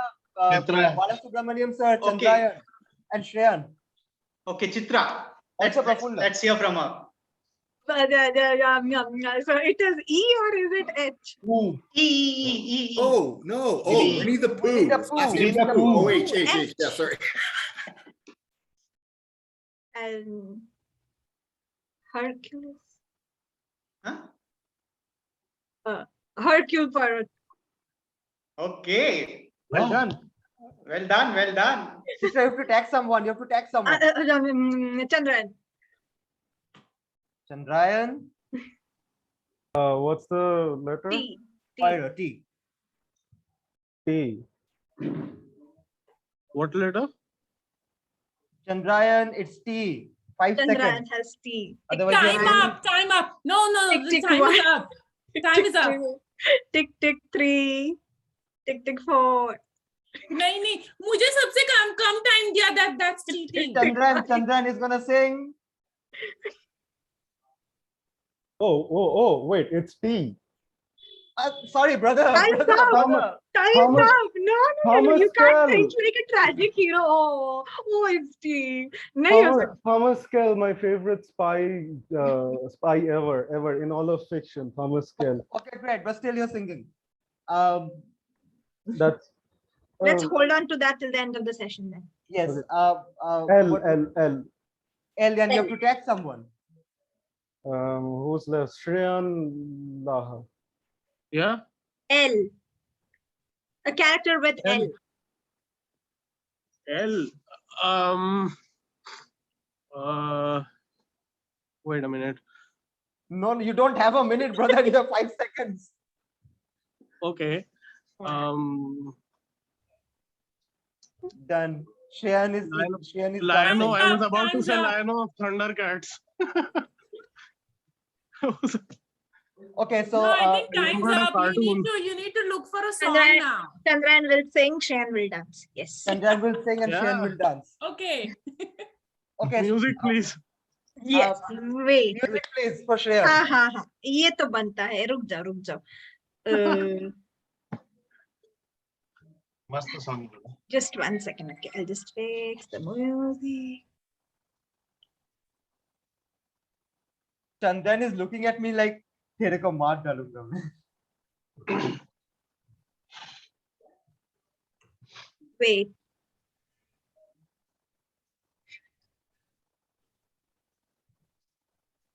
Go. चल छैया छैया छैया छैया चल छैया छैया छैया छैया छैया छैया छैया छैया चल छैया छैया छैया सारी इश्क की छाँव चल छैया छैया सारी इश्क की छाँव चल छैया पाँव जन्नत चले चल छैया छैया पाँव जन्नत चले चल छैया चल छैया छैया छैया छैया चल छैया छैया छैया छैया चल छैया छैया छैया छैया चल छैया छैया वो कहाँ गया भाई? हो गया गाना बजाएगी क्या बंद? वो कहाँ Okay, so Chandrayan, what was the last letter of your character's name? You had said something. L. L. L, you have to tag someone. To tag someone. I did. Shreyan Laha. Sorry, Chandrayan. No, I was talking about Shreyan. Sorry, Shreyan. You did. Huh? Chandrayan, I mean, so much in love with you. I can't even think of someone else. मुंह से Chandrayan ही निकल रहा है. Okay. Please don't ever say that again. अरे भाई किसी का भी नाम ले लो. Shreyan, tag someone. Huh? You have to tag someone. Someone. Ramya, Anyone. Ramya, Rajkumar, Who is left? Anand, Who is sir. left? Ramya, Balasubramanium, Rajkumar. sir. Ramya, Prafula, they're left. Okay, Prafula sir, go ahead. Prafula, sir. Okay, firstly, I'm not sir, sorry. don't- Okay. Prafula, So sir, L, sorry. right? L, right? Sorry. Prafula, sir. Yeah. No, not Yeah. At a time, I can Prafula, sir. only see four people. No. At a time, I can only see four people on a screen, right? I mean, I didn't. Yeah. अब तो Prafula sir ही बुलाएंगे अरे I didn't swipe. Sorry. Extremely sorry. no. Prafula, sir. L. fast. ठीक है. L. I thought of L way before. So Luna And I looked haven't good. even said a word, and I am becoming a part of the joke right now. No, I was the joke. I was the sir who was not the sir. So What did you say, sir? I said Luna looked good, and I am not a sir. Okay. Okay, what's the last letter? D. Love good. And tag someone. Ramya and Balasubramanium, sir. are left. Ramya. I tag Ramya. What is the letter? D. So Luna D. looked good. D. Okay. D or T? D. D it's for D. Denmark. D. D. Yeah.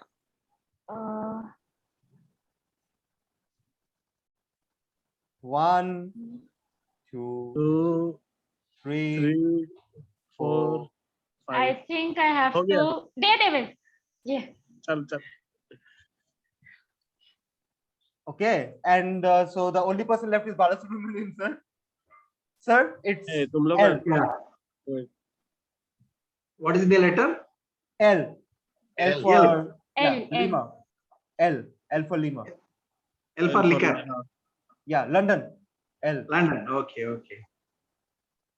The character name is Perry Mason. He is a lawyer. I have read about Earl Stanley Gardner long back.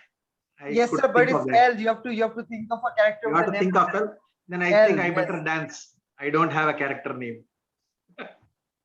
Okay. Hit the music. Dance.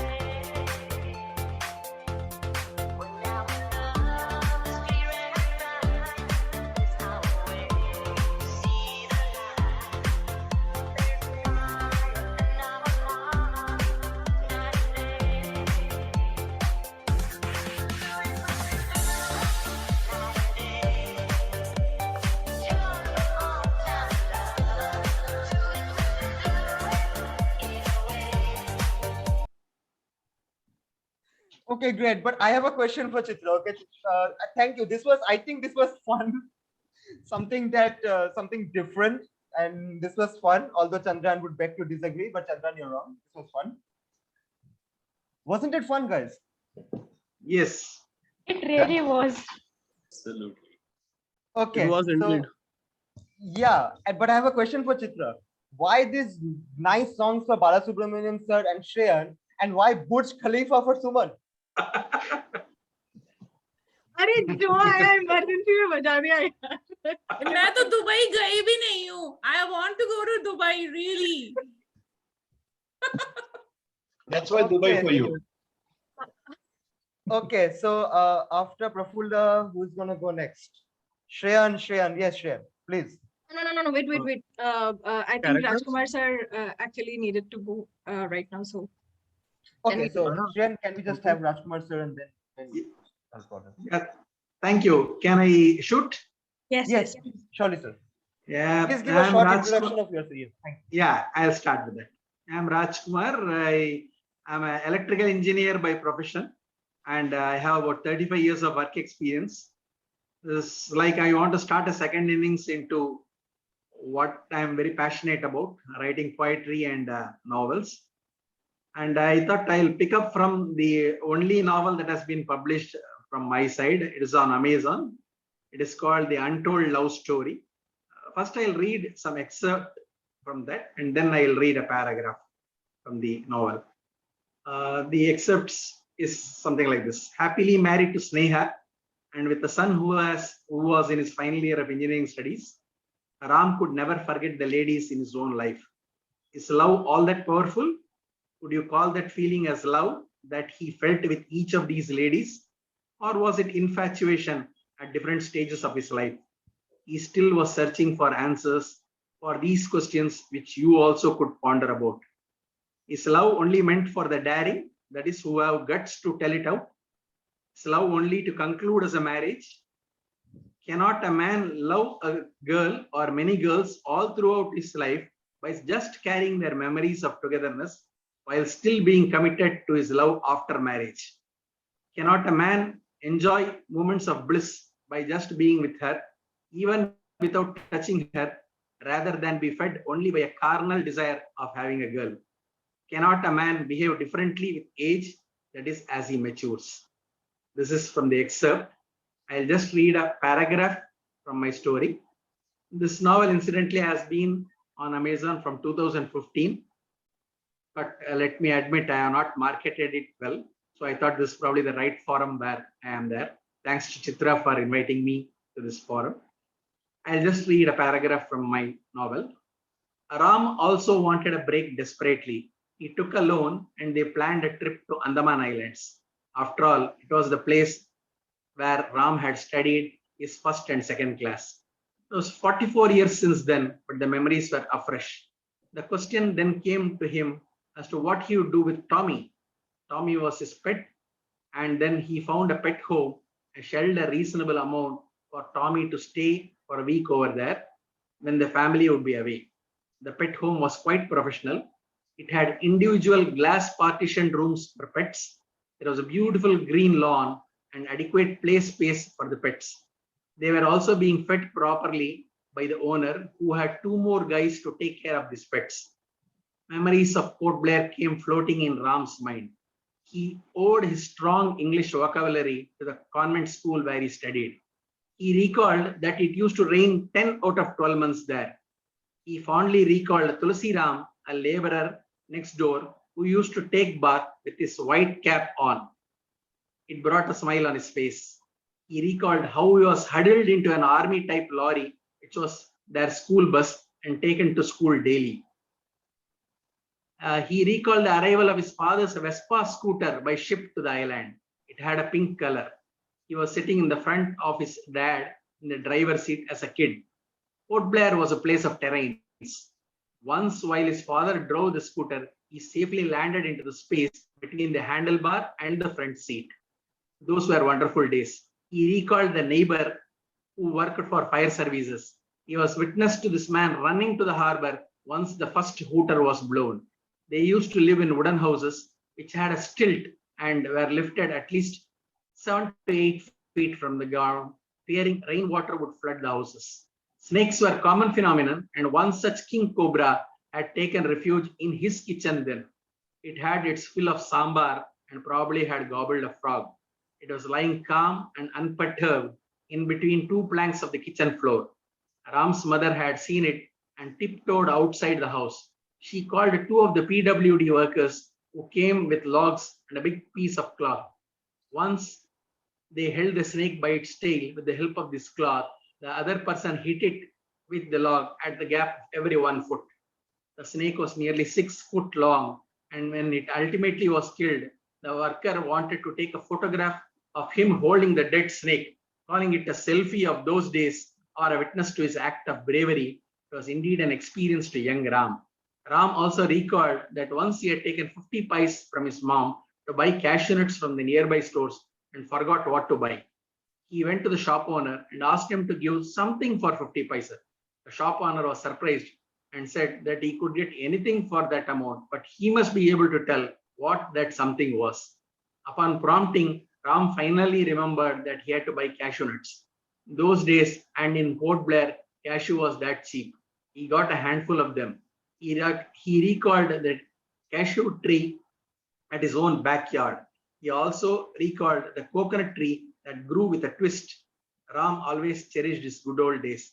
In fact, when his son Tushar had suggested Andaman Islands as their tour destination, Ram had jumped at the opportunity. He was particular that he should visit his school and meet up with his teacher. That's it.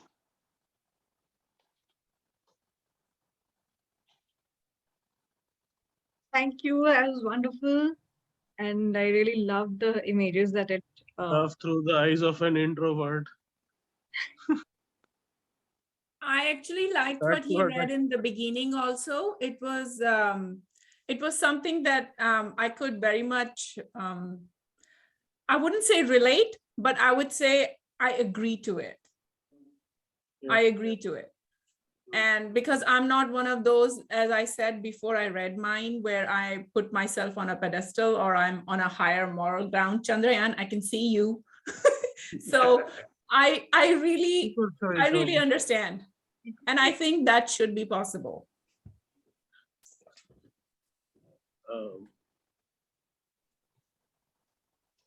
That's cool.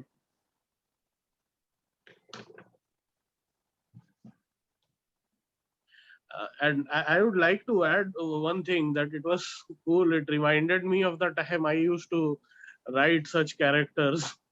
Oh. So it was more like, for me, it was more like walking down a memory lane.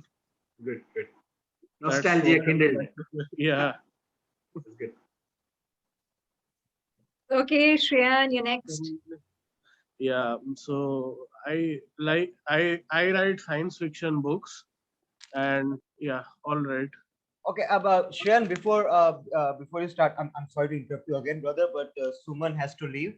Yeah. She is. She has to pick up her daughter. So, Suman, thanks for joining. Thanks for dancing, and thanks for being such. Thank you for joining, Suman. And Chandrayan, I'm so sorry, Shreyan, to miss yours, because I'm also a science fiction person. So I will definitely watch this on YouTube. All right. Thank you. And of course you're gonna miss Chandrayan's narration, which is disheartening for me. It's just a stake through my heart, but okay. Through your heart, I'm the one leaving. Yeah, because I really wanted to Chandrayan to narrate something for you, and for you to see what Chandrayan's narrating for you. So yeah, Anand sir. Anand too. Yeah, I've missed yours too. I'm so sorry. I don't know. I need to leave. I have to pick up my daughter.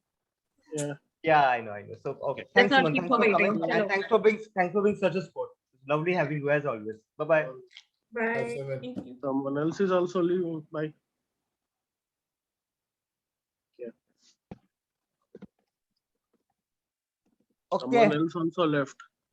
Yeah, Balasubramanium sir also had to leave, unfortunately, but we are here, and Shreyan, don't worry, this video is gonna be on YouTube. Yeah, everybody can watch it later. The character, all right.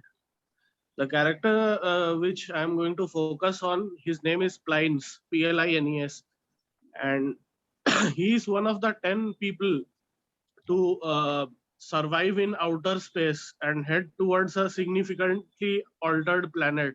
Now, this is a story this is from my novel called A Tiny Reason to Live. Now, this is actually the book 2 of the series. My first book is Not Worth Living For, and it was based on a pretty dystopian future.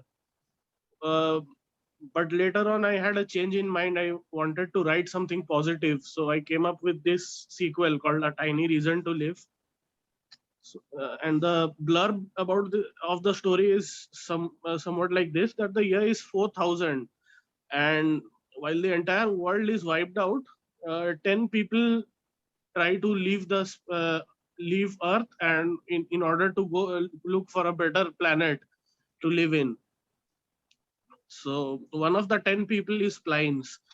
Now these 10 people comprise of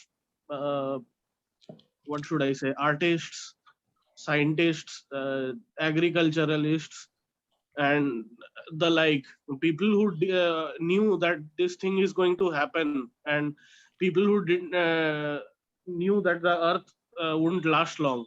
So this is the character called Plines. He's quite carefree. He doesn't give a damn about anything.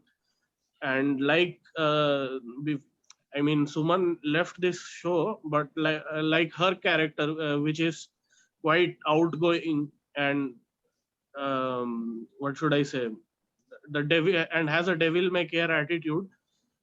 This character called Plines, he signifies that. Now, let me what should I say? Say some of those. Read out an some of those excerpt from. words. Yeah. Yeah. So. First of all, yeah, before I start, let me tell you about the situation, because I'm reading from the 13th chapter of the book. So obviously you wouldn't get the entire picture. Now, these 10 people have landed on a planet, and this planet is ruled by two kinds of people, the clickers and the gargans. The clickers are significantly advanced people. They can bend stars to their own will. They can create their own planets. They can create their own homes in, I mean, the most hostile of situations. They are quite advanced, and they have enslaved these two groups of people called humans and gargans. They have completely enslaved the gargans for till the point that the gargans have considered the clickers to be their saviors. Now, these 10 people fall into the trap of clickers, and they are lined up. And before their, what should I say, eventual execution, or what remains to be done, it has to be decided by the clicker king. So he's Plines along with his friends are standing in a line, and then he says, "These clicker girls are hot," Plines said with a smile, witnessing one of them ordering the gargans. "Seriously? Do you even think of women beyond their appearance?" May rolled her eyes and stared back at him, furious. "Yeah, as if they need some empowerment issue. They are empowered enough, I guess. I don't even know what to say," said Plines' friend. "Don't say. It doesn't matter whether it's Periclo." Now, Periclo is another clicker with whom he wanted to have an affair but was beaten down. Plines in earlier part of the novel. He's a completely carefree guy. "So stop it," one of the people standing beside Plines ordered him. "Ignore him," May scoffed, turning towards the guy. "He will always remain uncouth and incorrigible." Now, Plines ill-timed, and now a lot of words were exchanged between Plines and this guy called Dayan. And then Plines humiliated him out of his, with his dark humor, and his ill-timed and casual laugh proliferated Dagan's smoldering anger. He lunged toward Plines, but the latter was too quick to react and stepped aside. Dagan tripped over and fell with his face on the floor. Plines let out a demeaning chuckle. Infuriated and insulted, Dagan instantly stood up and grabbed Plines' neck. But just then the Gargans arrived on the scene and separated them. They ordered Plines to come along with them to the parliamentary village. On the way, he was informed that he had to answer various questions regarding humans and the city planning center of the planet, and how it worked in tandem with the independent Marquis labs. Plines, left with no choice, was taken to the parliamentary village where Garth was waiting for him. Now, Garth is one of the leaders of the clickers. "Welcome, young erratic man." Garth had a frown on his hanging face. He momentarily shut his eyes and continued, "Listen, there's something I want to ask from you." "And what is that?" asked Plines with a cheerful visage. He pulled a chair and sat in front of him, gazing all around the futuristic neon displays in the room. He was enthralled. Unlike Istanbul, the visuals around the store core appear like a actual science fiction wonder. Garth continued after Plines was done gazing around the room and turned back to look at him. "You have been the kind of person who appears quite capricious. Tell me, how can our clans trust you?" "Capricious is an interesting word." Plines leaned forward and placed his folded arms around the table. "I think you meant conscientious. I would like to define myself in that manner. Shreyan? Capricious and narcissist. Shreyan? Whatever. Yeah? Sorry, really sorry to interrupt you, but let's wrap it up here for us. I mean, we'll have to go on because there All are right. So, yeah. So you know, so you kind of get the picture of how the character is about. This is what I wanted to say about this it was character. really funny at the beginning. I mean, the way you started. And Thank you. what was his character's name? The one he wanted to have an affair with, got beaten up. What? There was this character that he wanted to have an affair with, but he got beaten up. That really caught my attention. Wait. A character starting with P. Yeah. The character's name was Periclo. Yeah. The woman. Yeah. Would love really that like to. Yeah. Okay, so next up is Chandrayan. Okay, I'll introduce myself. My name is Chandrayan Gupta. I am a writer. I write things. So, so I've written three. Itself also same to same. I've self-published 3 books already, but I've written another one. I'm currently in talks with publishers about it, but it's probably not going to come out until late this year or next year. So I wanted to read an excerpt from that book. It's titled rather creatively. It's titled Mother Son, because that was the working title throughout its development, and I became used to it. It's about a teenager who comes to suspect his mother of being a serial killer. There was a series of murders in the neighborhood, and then suddenly he finds a blood-coated knife hidden away in his own house's kitchen. His mother is a vegan. He doesn't eat meat in the house. That blood has to be human. Why is it there? He doesn't have a father. So is she a serial killer? Is he suffering from schizophrenia? That's the story. So to set the scene for this one, Aditya, I've gotten used to referring to my main character as Aditya. Abhik, this character's name is Abhik. Abhik just had a panic attack, and when his mother came close to comfort him, out of fear, he pushed her, and she fell. Her head hit the sink, and she started bleeding. He panicked. He ran out of the house and went to talk to a friend. So this is when he comes back, and this is the only scene I could find that didn't have any major spoilers, but also captured the relationship between the 2 main characters. So here goes, the most cheerful narration you'll ever hear. My heart hammers as I step toward the bathroom, enter it, flinch at the dried blood. She didn't wipe it. I couldn't bring myself to, she says from behind, and I jump in shock, spin around, face her. She looks awful. Her eyes are red and swollen, her lips taut and tense. I put her through hell. Where were you? With Taima, I reply, looking down, small, ashamed. I can't look her in the eye. She calmed me down. I was about to call the police, she says. I can't place her tone. Angry? No. Sad? A little. Concerned, very, but there's something else in there, an emotion I can't discern. I remain quiet, realize my hands are interlinked in front of my abdomen, the exact posture I slid into as a child whenever I'd been naughty. I was engulfed by contriteness, knowing I'd disappointed mommy, just as I have now, just as I am now. She treads forward, touches my shoulder. I look up, and she's not cross. She's not disappointed. You don't have to feel guilty, she says. It's okay. Of course it's not. I respond indignantly. I pushed you. I hurt you. Just a scratch, she dismisses. What's important is you're okay, that you didn't do anything stupid. I just said I hurt you.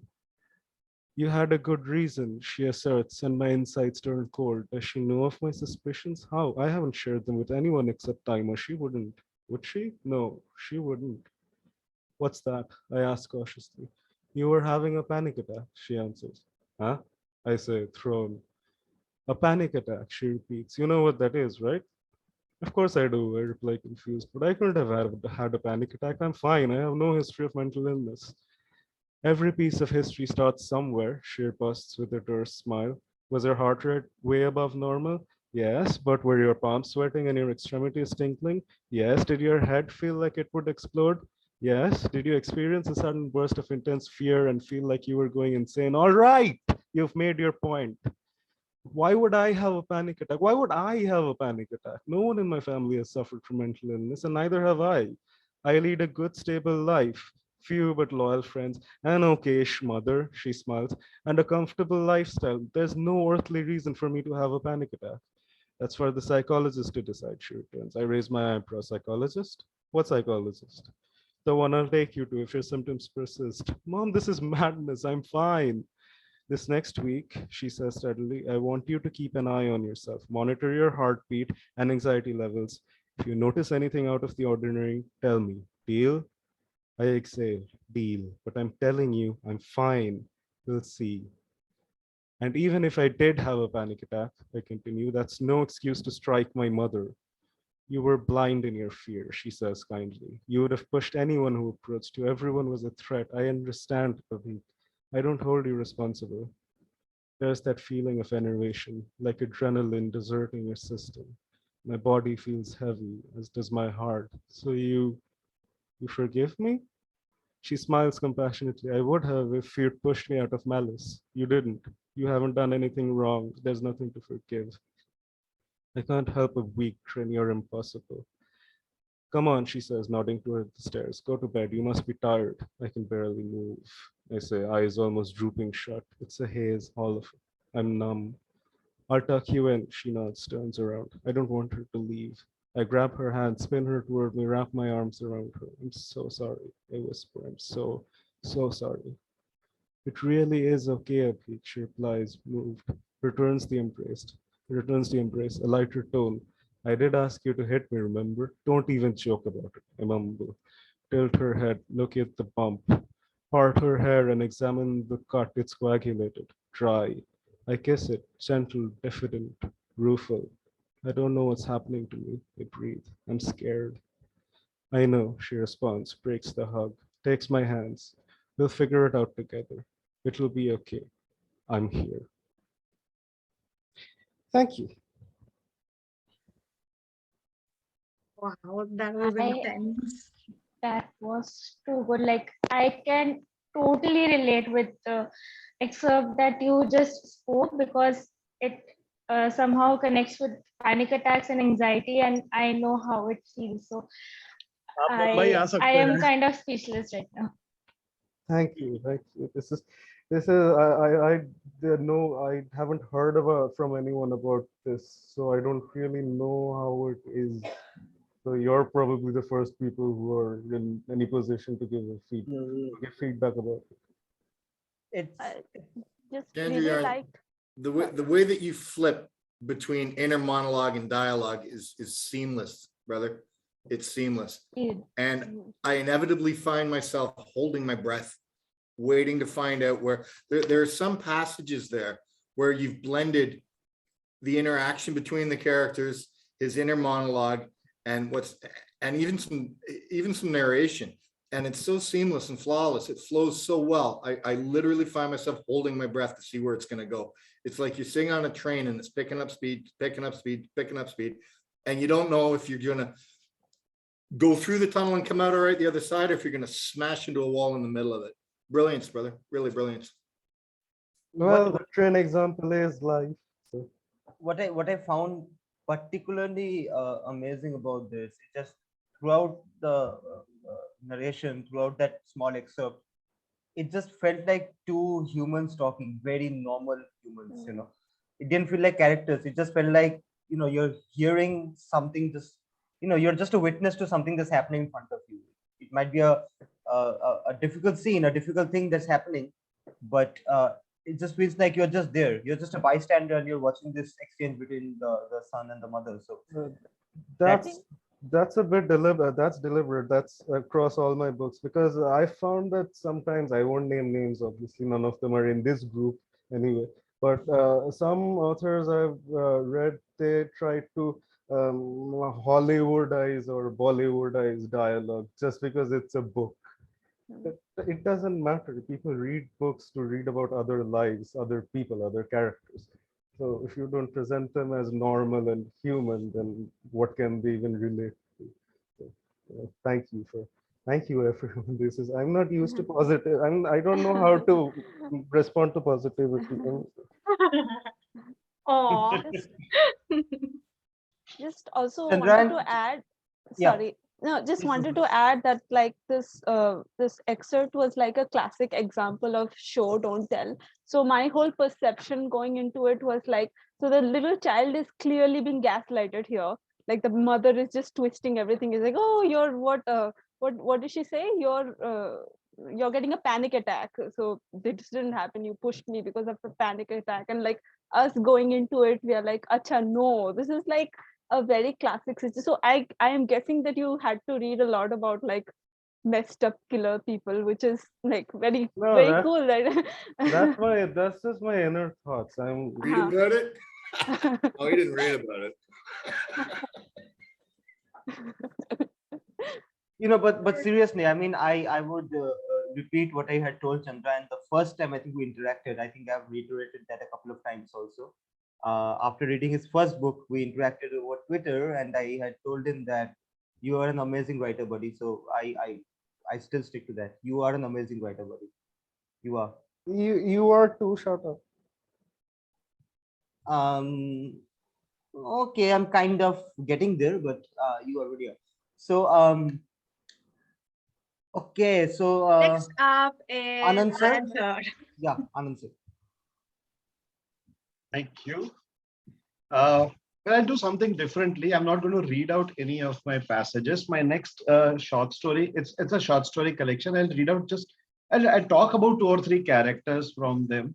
And they're all thriller stories which happen to normal people in everyday lives. You know, I believe that reality can be stranger than fiction only if you're open to it. If you're open, strange things would happen to you.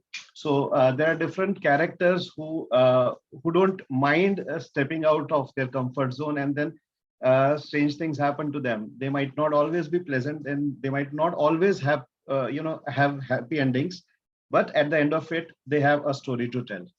So this is a girl who's around 25, 27 years. She's quite strong, independent, mature, and she thinks that, you know, she can see through people and people cannot cheat her. She feels quite confident.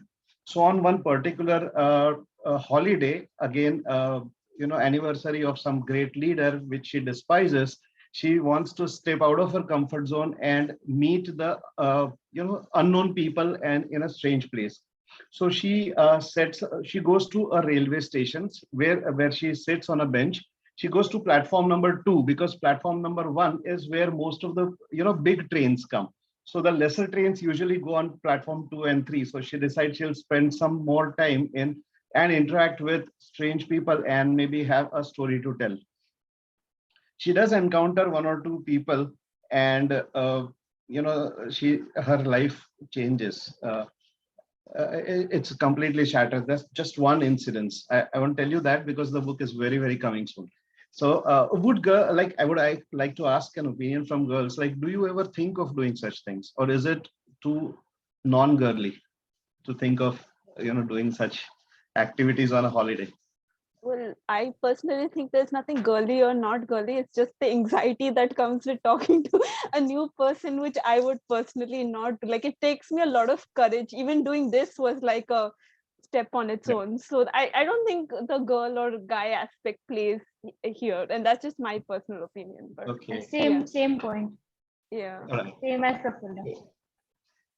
When I talk about another, there's this guy who always travels from Ahmedabad to Mumbai in trains in his childhood for spending vacations with his cousins.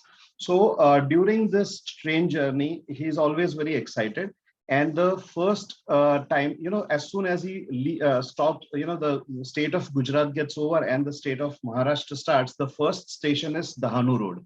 So as soon as he sees that station, he feels very excited that now his, the journey is coming to end and he will have happy times with his cousins. So all the time he has very fascinating memories of that station board, Dahanu Road, and he decides to visit that place once.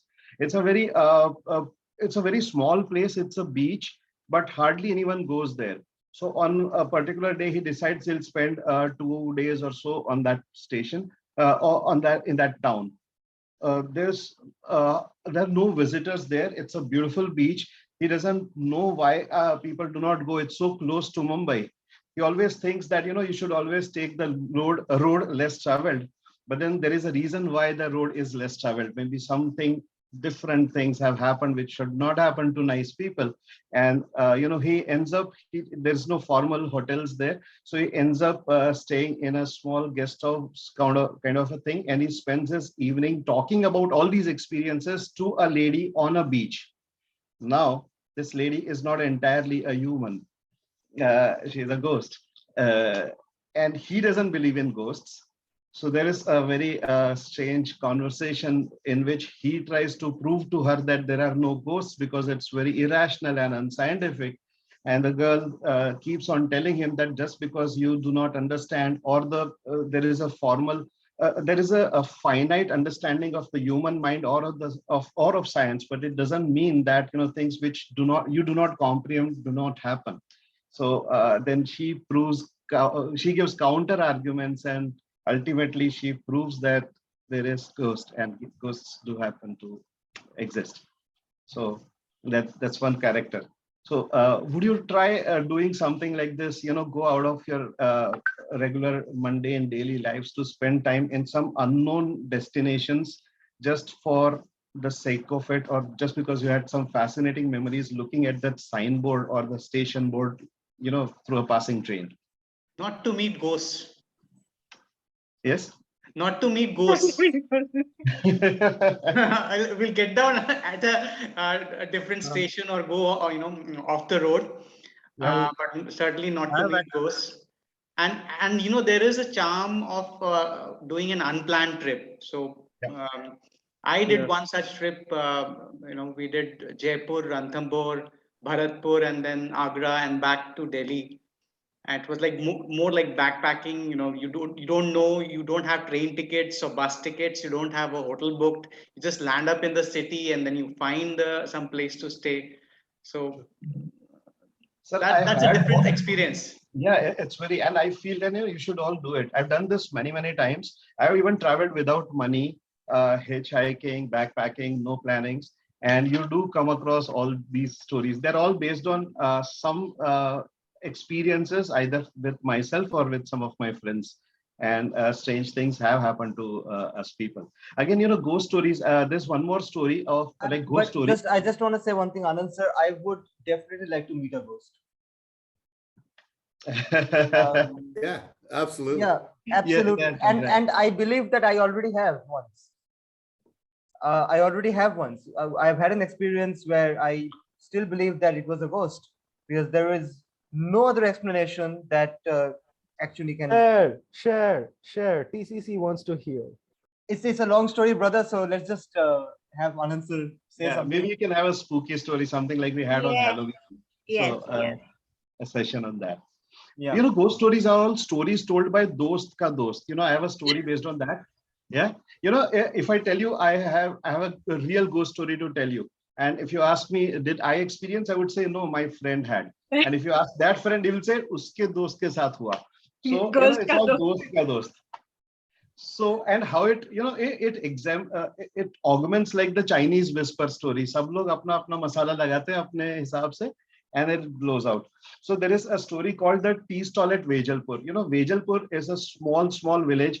As you go from Gujarat to MP, it's a tribal area, and it's very infamous for its witch. There was a witch there. She just died around 10 years back. Witch in the sense she used to do black magic.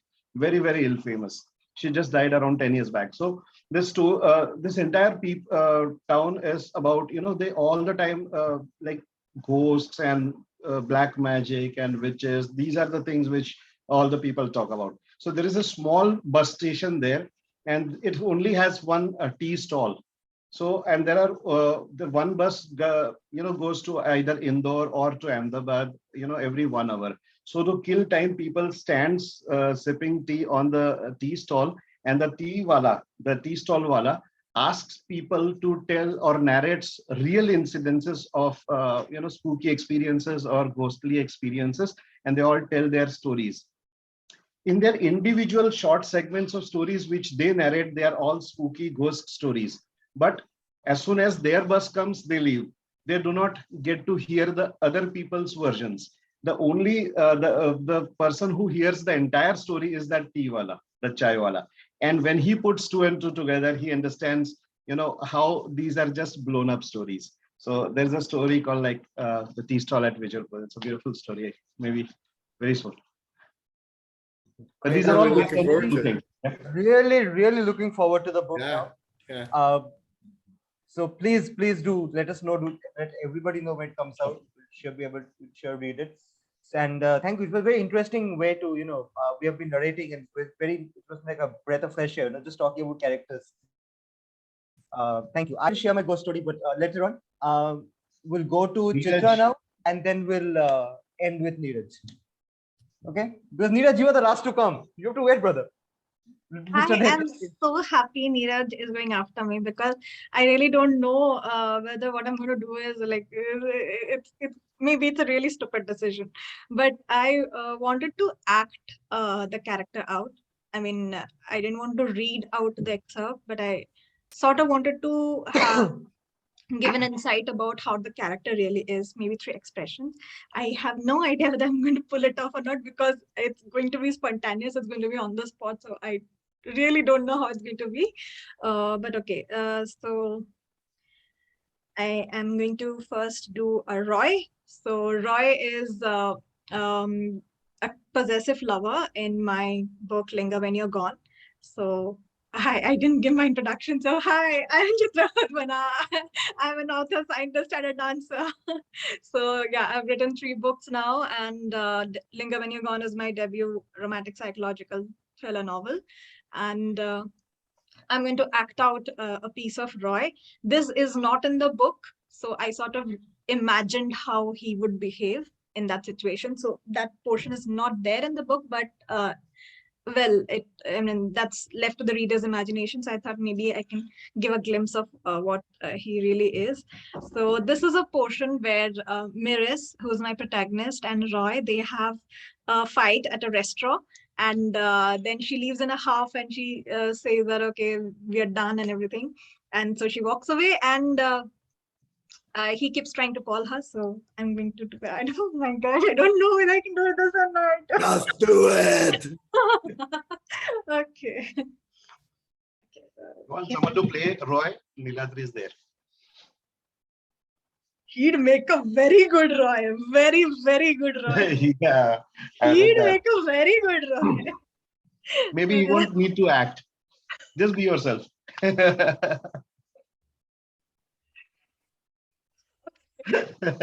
Before he gets into the Roy character, let me do it. Okay, so pick up, Miris. Damn it! How can you even do this to me? How can you leave me like this? For those scumbags that you call your friends. Baby, you're mine. You're just mine. Everyone abandoned me. You're the love of my life.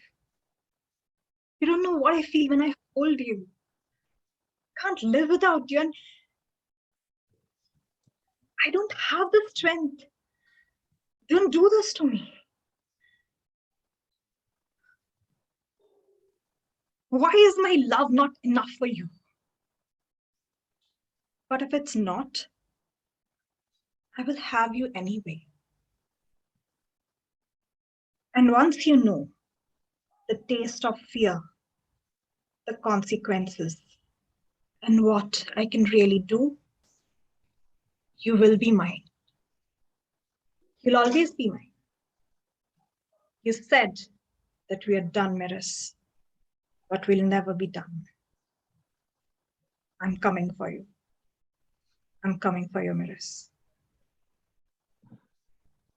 Okay, that was glimpse. Oh God, when she looked into the camera. So that was a very filmy Now think about depiction of audio book in your. We're talking seriously Really? Fatal Attraction here, like bunny in the pot, man. I'm a little scared, to be honest. Exactly. Seriously think about creating an audiobook in your own voice. Yeah. I mean, when you looked into the camera, I mean, audiobooks, they won't get to see that part, but then we saw it, and I don't know about everyone else, but I was scared. Like, dude, I don't want to mess with Roy, like ever. I don't want to mess with Chitra. Oh, that's something that I already. I don't want to mess with. Forget Roy. I don't want to mess with Chitra, but that's something I already know. get these glares from time to time. So he knows. Okay. No, you look very, very good acting. You know, your eyes said it. It was Yeah, splendid. because I mean, and yes, Shreyan. yeah, I mean the whole acting around the character was splendid. I have halfway finished the book, and what to say? I'm just not getting enough time to complete it. Sorry for that.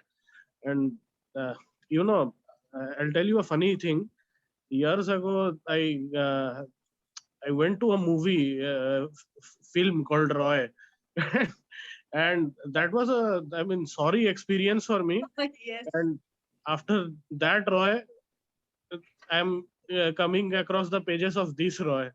I mean, this has, I mean, increased my I mean, how can two characters with a similar name be so different, and this can be so amazing? And especially that has to this whole aspect of Roy has to deal with the fragrances later on, the fragrances which he emanates. So that's another thing which glues me to the character through the pages. I love that hyper Thank you so awesome. much. And if Chitra there's a little more also- time, I'd like to act out Miras as well, because how can I not? Do it once later on, maybe. Just a minute, Shreyan. Just 1 minute. Yeah. So, What happened? so this is a scene where Sam and Miras are talking. Okay. Okay. So I'll read out the excerpt where it just starts, and then I'll start the act. I nodded and then tried to mumble a thanks for his help that he waved off, and then looking intently at me said, Miras, it'll be all right. Trust me. Stuff happens, and there's no other option but to face it, deal with it, and move on. Sometimes we can't do it alone, and we ask for help. Sometimes we can't do it alone, and we need help. And when you ask for help, you're choosing to live and fight. He stuck a finger under my chin and, lifting it up slowly, peered into my eyes. I'm here, a call away, a knock apart. Remember that. Now chin out, he said, giving my chin a gentle tickle upwards.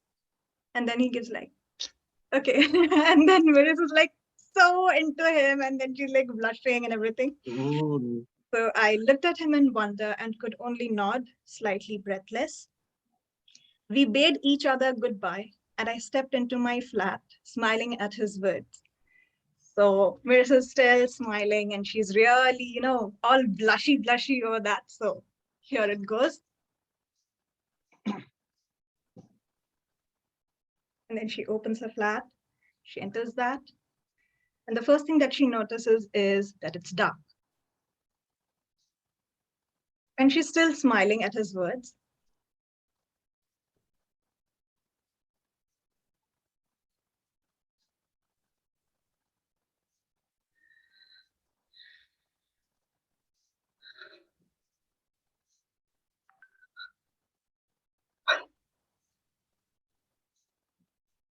No. No. It can't be. It can't be. Roy?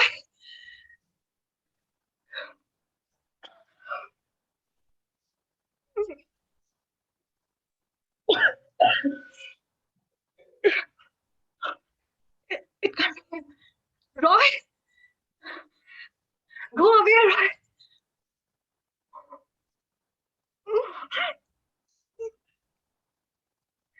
You killed her, didn't you? You killed her.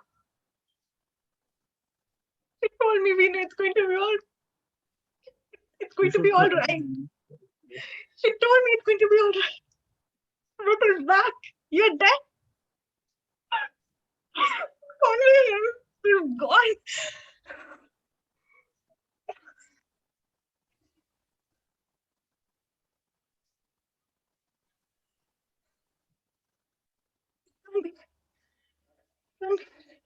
Go away, Roy. You're gone. You can't be back. You can't be back. That was rather dramatic. That was brilliant.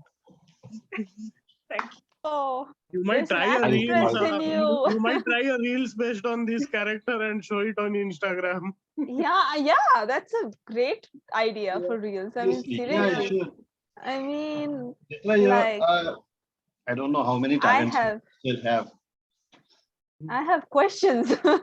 How did you get into it so quickly and get out of it? Like, it was brilliant. Like, it was not even like amateur person acting. It was like an actor acting on the She is, side. right? Yeah, it was brilliant. I mean, how do you say it? Miris? The second one, like Miris's role kind of Yes. killed it.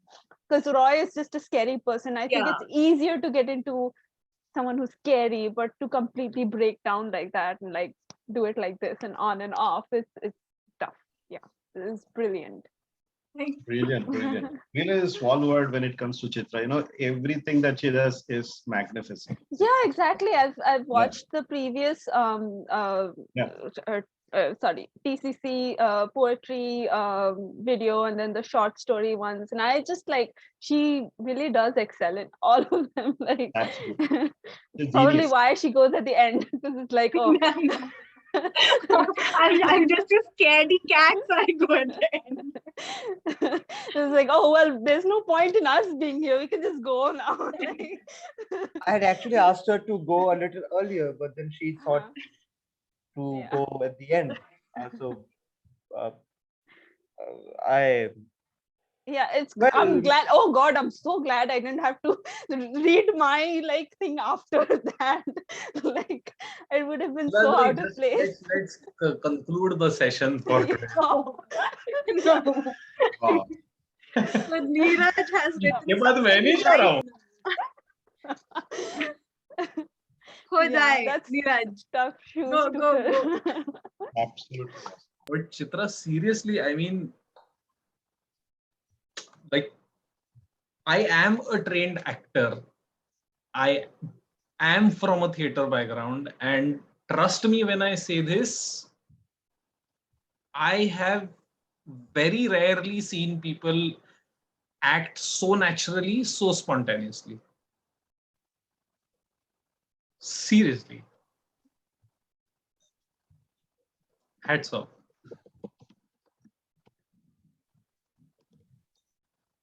The reason I'm not saying anything is because there are certain times when you are just speechless, you don't have words. It's one of those times for me when I don't have words. Trust me. I mean, this is one side of Chitra that I hadn't seen before. Trust me. It's the first time I'm seeing this aspect, and I'm like, You damn. had seen this, like I made a video for India Film Project. So we were supposed to narrate. Yeah, Of course, we didn't win, but that. But this was something that's this was more dramatic, admitted. I am Okay, Neeraj. Neeraj. I am slightly pissed with you because I had finally forgotten these characters and was able to sleep. Now I again won't be able to sleep for many, many days. And then Neeraj just promised to read Letters of Nine. So yeah. Yeah. हो गया तुम्हारे नींद का बेटा. हाँ मतलब फिर वो तो मैं ऐसा डिसाइड करके अभी सबैटिकल लेके मैं लेटर्स ऑफ नाइन पढ़ने नींद खत्म. Okay, Neeraj, let's go, brother. Yeah, okay. Hi, I am Neeraj. I am a writer, storyteller. I have a few short story collections written, and अभी जो मैं पढ़ रहा हूँ that's kind of fresh first draft stuff. So just bear with me if there are any mistakes. I'll try to first read it and then explain the character with the hope that I don't have to explain the character. Of course, I'm not that good a writer. Anywho,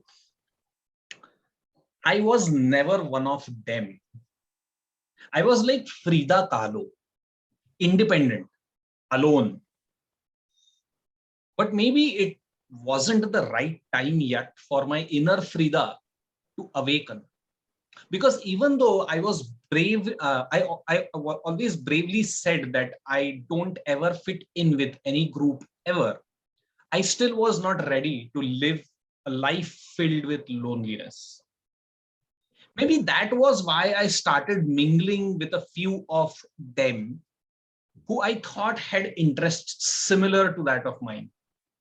However, I soon realized that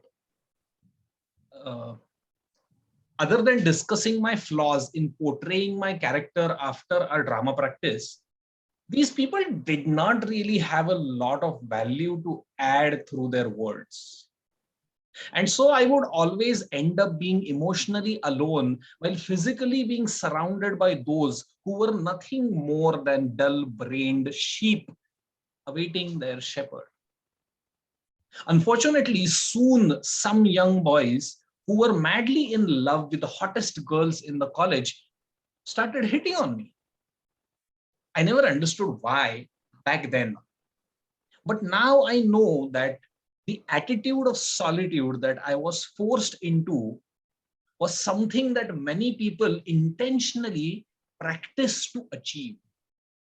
Apparently, the ability to create an aura of partial depression and loneliness around yourself without ever expressing your pain in words grants you the title of being a mysterious person, a person who everybody wants to know and be with. Well, while I was knowledgeable enough to understand that the sudden attention of boys was not for me, but for what they thought I pretended to be, I wasn't mature enough to know that I should have ignored it. Had I known it then, had I known then not to fall prey to that attention, my story would have been entirely different. Maybe I would not have a story at all to begin with. That's all. Awesome. And I can't believe you just, wrote it. And you have not edited or anything. It's really good. Yeah, it's really good. I mean, it doesn't look wonky at all. Oh, cool. Yeah. Yeah, it's not first draft. Yeah, definitely doesn't seem like so, right? Yeah, it's definitely polished. Yeah, it's Lot polished. Yeah. of thought has There is been a put final into as that. well. Yeah. Okay. That's a good strategy, actually. You can tell everyone that it's my first draft, and then you work on it, and then But people's expecting like really terrible things, and then you're like, and then it's like, wow, that's brilliant. It's actually a very good idea. Thank you, Prafula sir. Yeah. Okay, I think we are done. We should wrap up. Yes. It's been a long community meet. I think it's the longest long, we really have long. had. Just before Yeah. we duck out, I Oh, feel yes, like please, I feel sir. like I cheated and I didn't dance or sing. So Yes.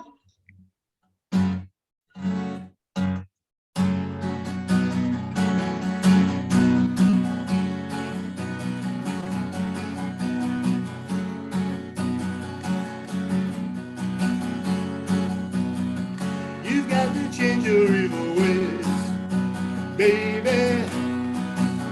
Before I start loving you, you got to change, baby.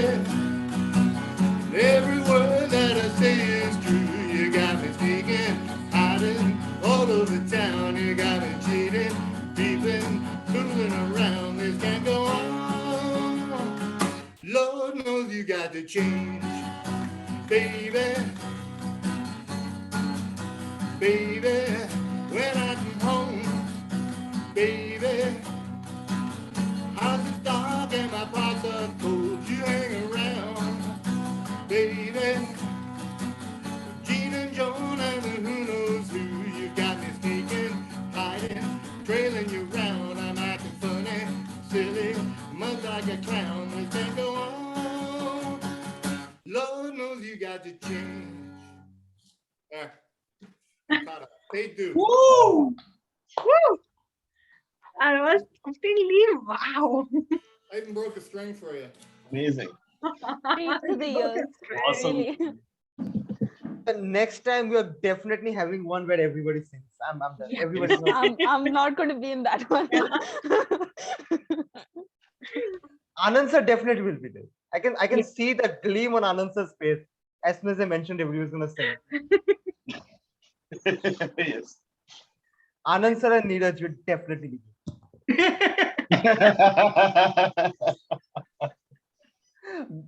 Don't worry, don't worry, brother. I'm one of the worst voices that you can find, but it's still unashamedly I go ahead and sing. Yeah, Niladri, Niladri, I tone don't mind deaf. singing at all. Tone deaf. मतलब Want people मतलब to unsubscribe. when Niladri But like sings, actually making it. I have to take a minute to understand कौन सा गाना था. And then I realized it's actually a very famous song. मतलब बहुत ही मतलब कोई शुरू कर देना. If someone just starts the lyrics, you just you can know that that's this song. I take a full minute to. Which song is this? Oh, this is this song. And then I send another, I have to sing that song to actually remember. नहीं कहीं भूल ना जाऊं मैं. Happens. Before I'm insulted anymore on YouTube, let's call it a night. Guys, thank you so much for joining in and for everyone who's been witness to all the crazy stuff that happened today. Please do subscribe, share, like, comment, and keep following our updates. So thank you so much and Thank you. goodbye. Good night. Night. Don't forget to subscribe.